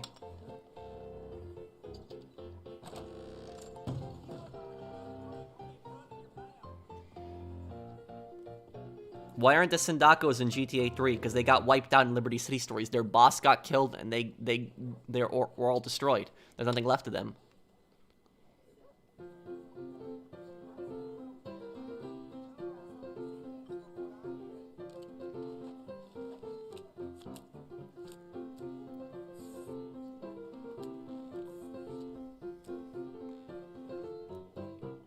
And not good cards in the community cards.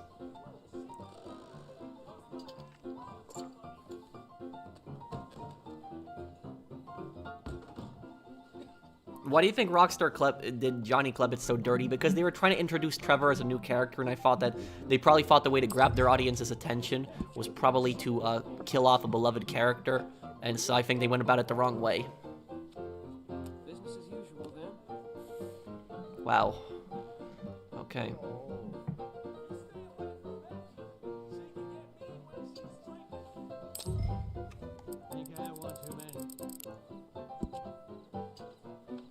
Let's see if he goes for that. My men were bringing in a load of timber and 3/4. Damn, I thought I could trick him. I didn't think he had good cards. She had good cards. Damn.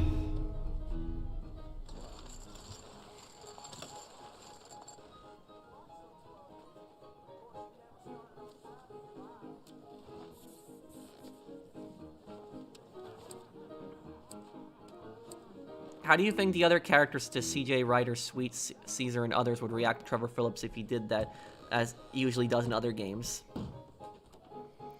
I don't know, because, you know, CJ dealt with some pretty crazy people, but not like, I would say as crazy as Trevor.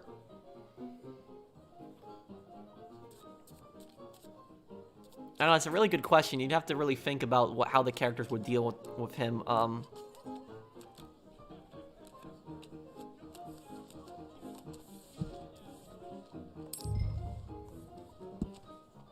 Favorite GTA 5 heist? The big one.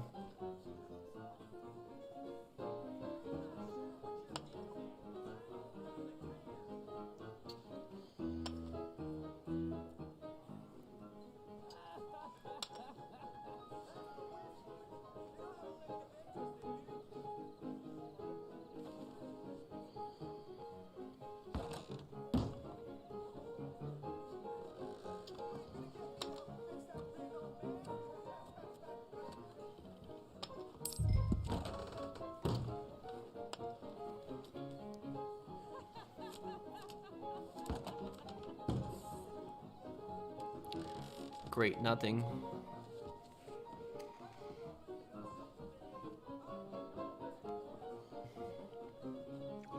I wonder how Catalina would have reacted to Trevor.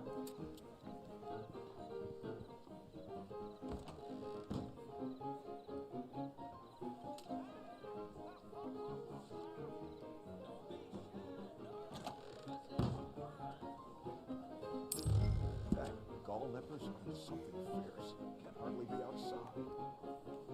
Well, what can you do?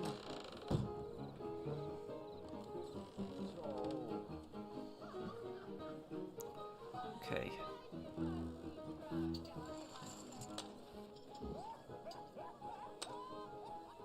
My wife claims a ghost been stealing her milk, but I think that's one of them no good lowlifes. This place is really starting to worry me.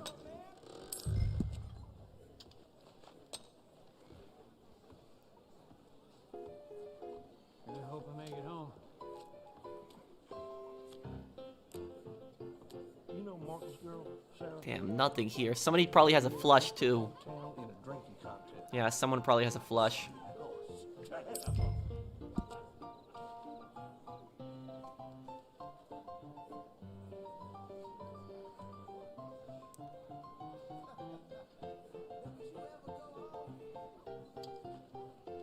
Yeah, not worth it. Probably gonna be a garbage last card anyways. Yep. Somebody probably has a flush. If one person has an ace also, they could possibly win. What missions annoyed you as a child? I didn't like the country missions in San Andreas. Not that I didn't like the concept of them, but I didn't like how far you had to drive to like a lot of these places. Like there was like you had to go to the bottom left part of the map, and then you had to go to the you had to then go above like Los Santos again to meet Catalina. So it was like a long drive, and like so back then we didn't have like the GPS marker, and I had to like constantly look at the map and figure out how to get there. What do I have to do? What road do I have to take? And great stream, Patrick. Have a good weekend, man. Thank you, Eric. No, I didn't play the Warriors game. Bro, why do so many people think The Lost and Damned had a weak storyline? I don't know. I don't think it had a weak storyline. The Lost and Damned had a stronger storyline than GTA 5 did.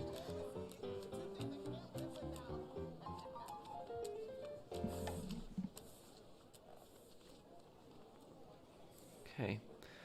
I could get a flush possibly with these cards too. Oh, just trying to keep my head above water. Well, that's life, I guess. I know one of my friends is in here because I can see his character. Hopefully he's not looking at my cards.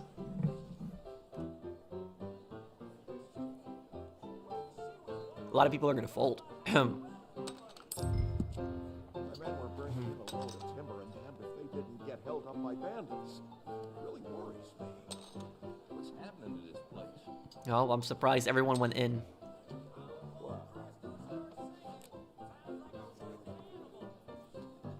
Those cards are terrible. I think I had one too many. Those cards are good. A bunch of Jaspers chewed the bull yesterday. Okay, here's moment of truth. Let's see who wins the $25. Dead. Held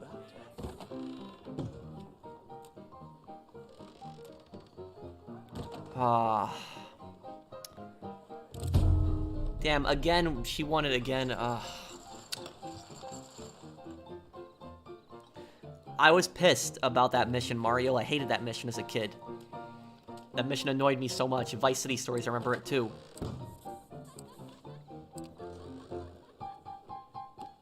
Can't give her another good card again. Like, this is just... Some people don't like the really dark stories, just so you know. I know that, but it's at the end of the day, it's a crime game. Crime isn't meant to be like a crime story isn't meant to be like joyful. As well, I guess a lot of people don't understand about that. My ledger's lower and lower. Yeah, that's starting to feel like a regular occurrence.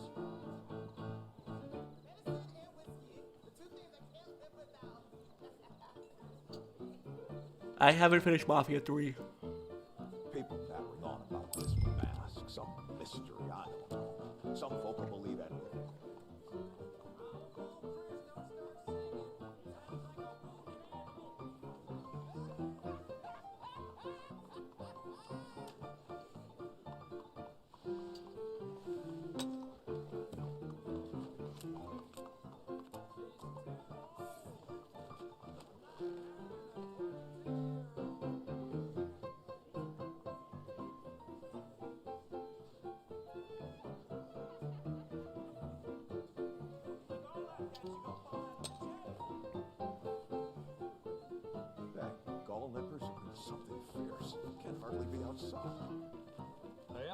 That's just the well-natured things, I guess.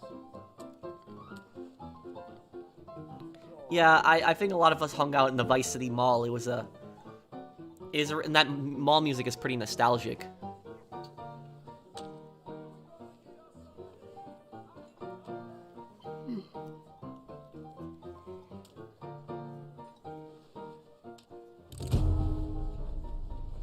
I never finished Mafia 3, so I wouldn't be able to answer that.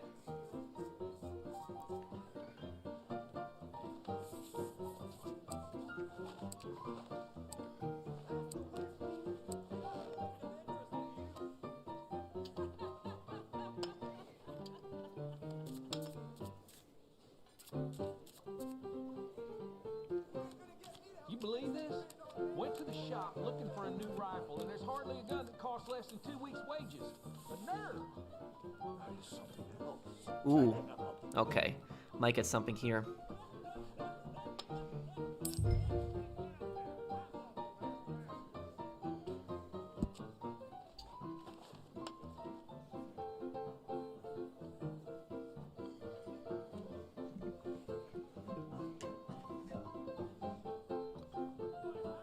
The Vice City Mall was awesome. I remember as a kid I used to go there just for the theme song and to see if there was something inside there, like Easter eggs and other secrets. Yep.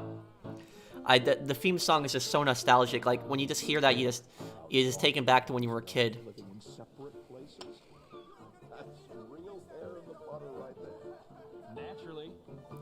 Not really, because I think that a lot of people expected Billy to betray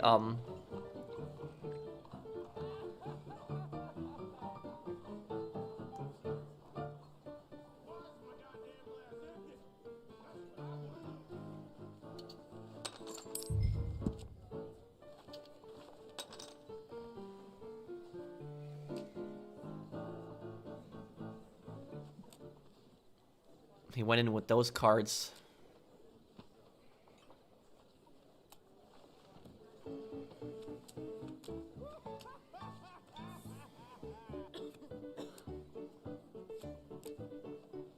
What? Oh, come on. Damn. Oh, man. Finally, I get some good cards, and still the guy gets a flush. I'm doing terrible right now.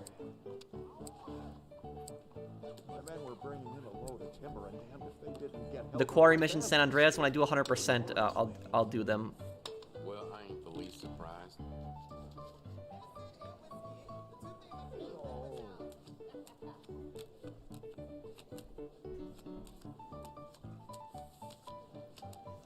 Yeah, that was hilarious, Mario.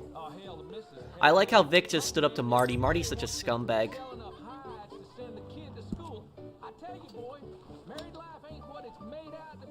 Honestly, the first time that I saw Marty in Vice City Stories, I wanted to kill him just because of how much of a scumbag he was.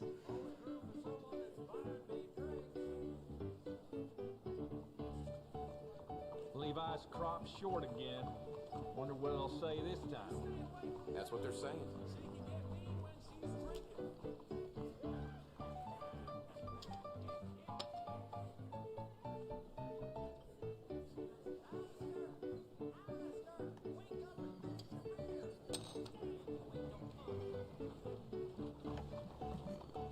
Jasper's Jimmy the Bull yesterday, can you believe? A policeman shot him clean dead. I didn't feel any meaningful difference in the trilogy definitive edition except for slight graphical improvements, and they screwed vehicle handling. Your opinion? Are you talking about Mafia 2 definitive edition? I didn't play the Mafia 2 definitive edition. I just never got around to it, Imperialist.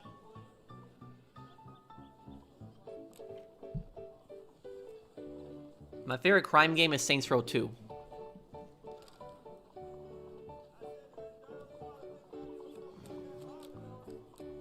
Oh, GTA, wait 1 second here. Come on,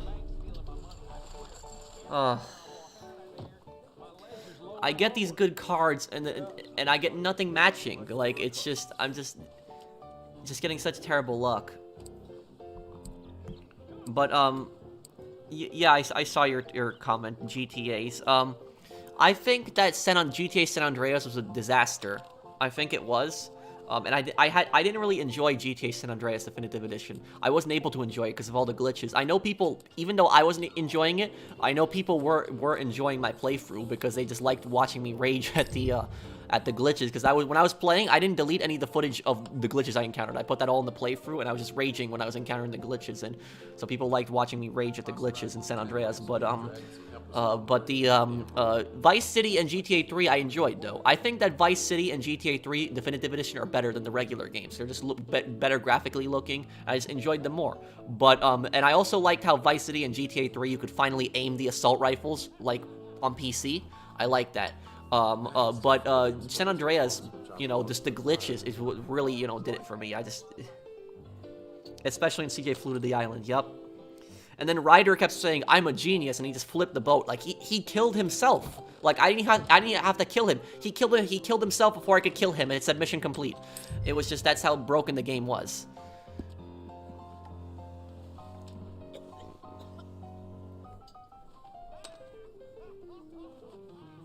If you guys want to know what I'm talking about, look up my playthrough of San Andreas, and I'll tell you which part it is. Because it's when I was really raging.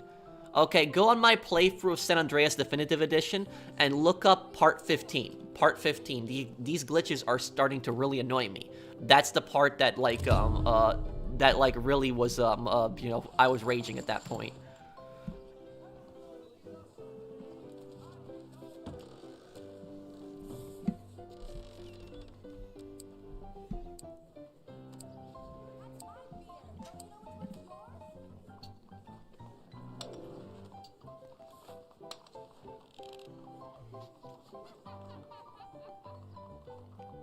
Heard about that butcher a few towns over? Caught selling horse meat, steak, and possum as chicken. Yeah, milk.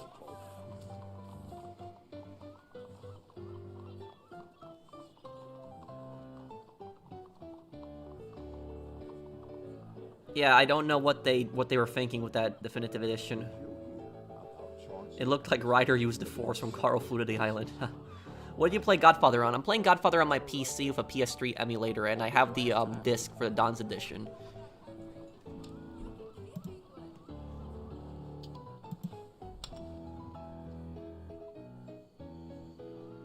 What did you think of Tenpenny when you first saw him?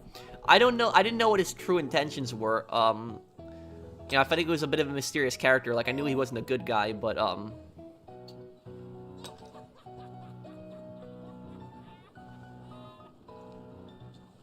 I'm rewatching your Saints Row 2 gameplay on the Fire Stick. Oh, well, the Amazon Fire, right? That's, well,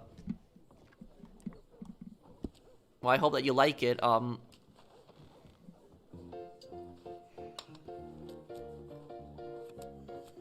My profile picture, it's a South Park avatar that I created. I went online and I looked up how to make a South Park avatar, and I made that, one.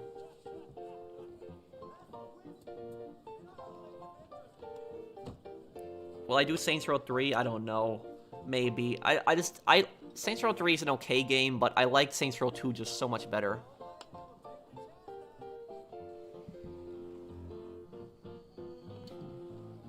I want to win one hand here, at least. Such terrible cards. Oh, thank you for sponsoring the channel, Pierston.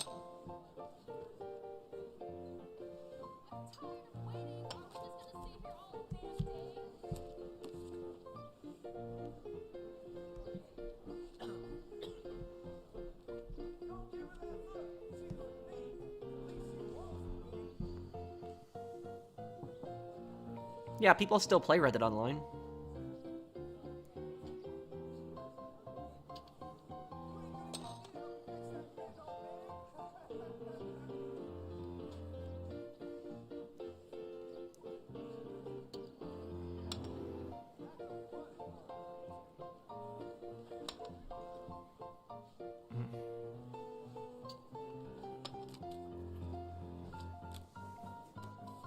My favorite what character? Pi?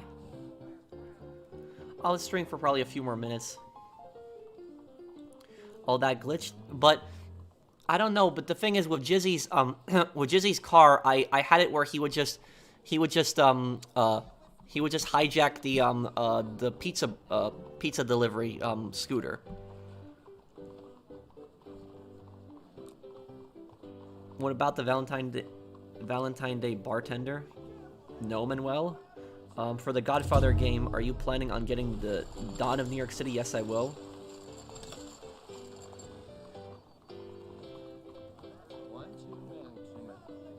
I still play Red Dead Online, but I better get new PC friends to play with me before I get bored. Yeah, well, we'll see. This Rockstar is not helping this game. They're killing this game.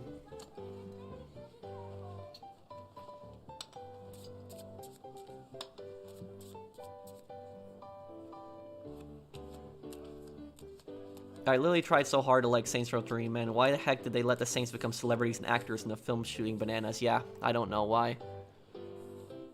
I don't know what they were thinking, you know, they should have just kept the gangs. Oh, this person's leaving? Okay.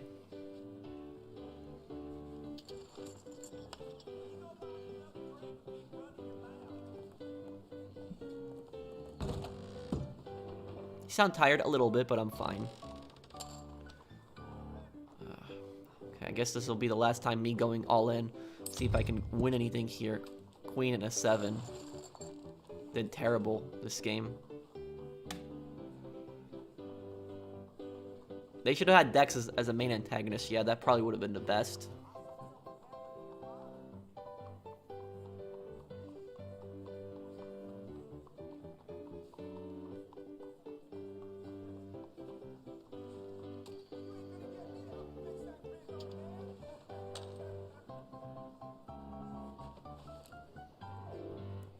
Let's see what we got here. Okay.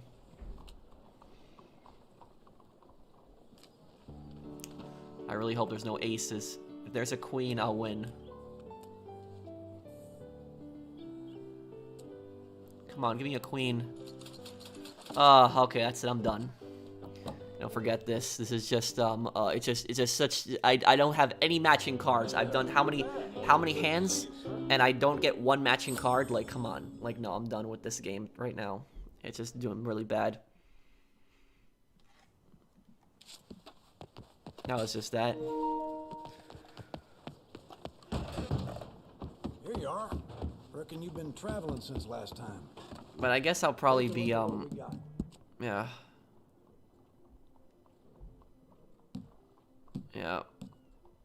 I probably will be I'll probably be going here, I guess, guys. But I will, I'll still stick around and answer a few questions before I go, so if anybody wants to ask me any questions, they can. Also, if you guys enjoyed the stream, you know, please do drop a like if you guys enjoyed the stream, because it does help the channel a lot to get maybe the 400 likes. And if you're new to my channel and enjoy my content, and I guess subscribe to me. And creepiest random encounter in GTA, the Eddie Lowe missions in GTA 4.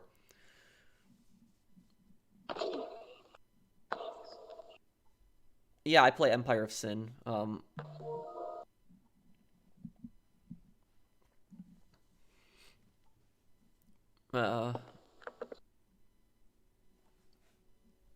Would you do Midnight Club 3 LA on the channel at some point? I'd love to watch you play it. I could do that, possibly. No, I haven't seen a new Batman. Thank you, Bunny. What's the most honest GTA protagonist? The one that doesn't try to be a good guy? Maybe Vic Vance? I mean, the most honest I mean, Vic Vance doesn't ever want to, like, you know, be a criminal, really. Like, he's...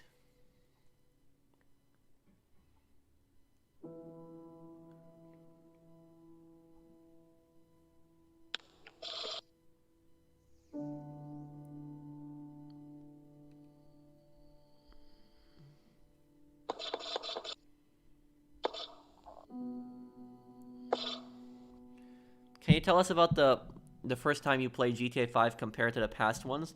Well, I mean, I generally liked GTA 5 when it came, you know, when it came out, but, you know, over time when I played the story, I did enjoy the story to a degree. I just thought the story in the other GTA games was better.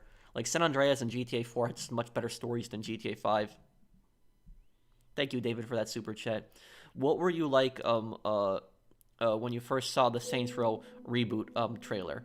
I mean, I was disappointed. I woke up kind of late that day, I remember it, and thank you for sponsoring the channel, TMC.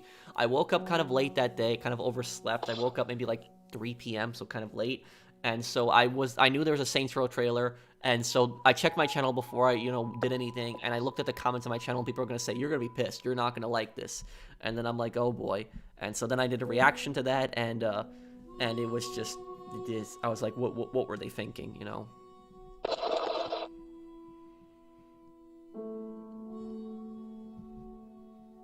Is Umberto Robina a good boss? He's okay. Do I have any knowledge in Deus Ex? I mean, Umberto's not. Maybe he's a bit naive, a little crazy.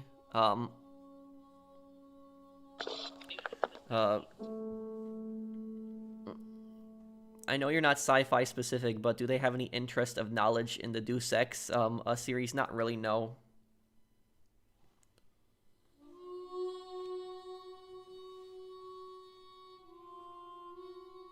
Yeah, I know it's not Stillwater in the new game.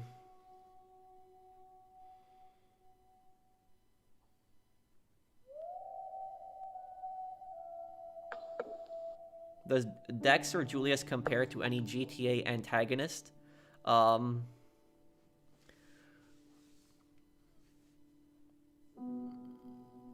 don't know. I don't know. I wouldn't compare Julius to Dimitri. I don't know if I would. I don't know. They're unique. Do you have regrets of grinding any game? No, not really. The only regret that I might have is that I didn't do other content sooner. That might be my only regret. Why is Ultor evil? I will have a video explaining Ultor's motivations one day. Explaining like the backstory of the company, how it became so powerful. Does Tony and Tommy have similar personalities? Tommy is a bit more of a rebel, where Tony will do whatever he's told to do. Or am I gonna do a Chinatown playthrough? One day I will. Thank you, X. Thank you, X, for the super chat.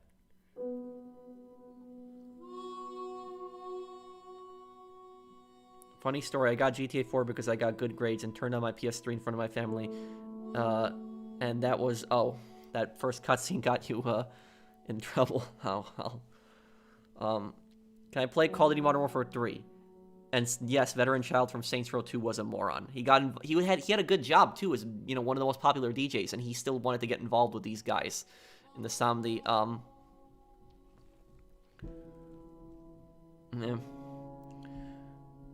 I'll do Modern Warfare 3, but I'll do the other Modern Warfare games first. I did Modern Warfare Remastered like 3 years ago, but I'll do the other ones. I'll do the other ones again in the future.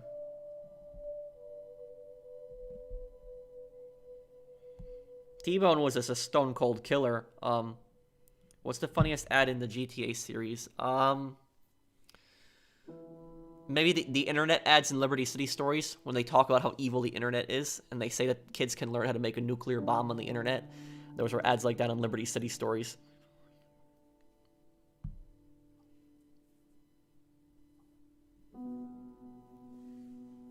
Worst thing in the Saints Row reboot is the characters. Whenever I think of giving the game a shot, I remember the college kids, and I say to myself, screw it. Yeah, I don't know what they're going to do about that, Imperialists. They've put themselves in the, tough spot there. I'll see you, Specialist. But what I'll say is, like, imagine if there's an activity in, like, in the Saints Row reboot where, like, you and all the other college kids go to, like, Starbucks, and you pull out your phones, and you all go on Twitter and just complain about celebrities and talk about them. That would be like an activity in Saints Row the reboot, and then you get different levels, and then maybe for the as a reward for completing the activity, you get like discounts in the different like coffees at Starbucks.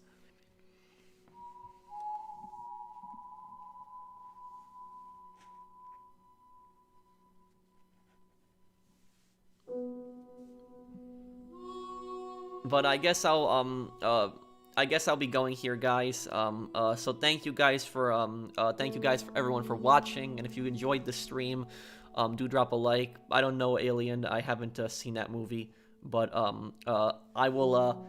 I guess I'll be going here, guys. So thank you guys for watching. I hope that you guys enjoyed the stream. And if you did, drop a like. And if you're new to my channel, join, comment, subscribe. I will have probably a lore video possibly for you guys tomorrow. If not tomorrow, it'll probably be up Sunday. It's almost done, and probably a channel update video today. So thank you guys for watching. I'll see you guys on the next one. Take care, everyone, and have a nice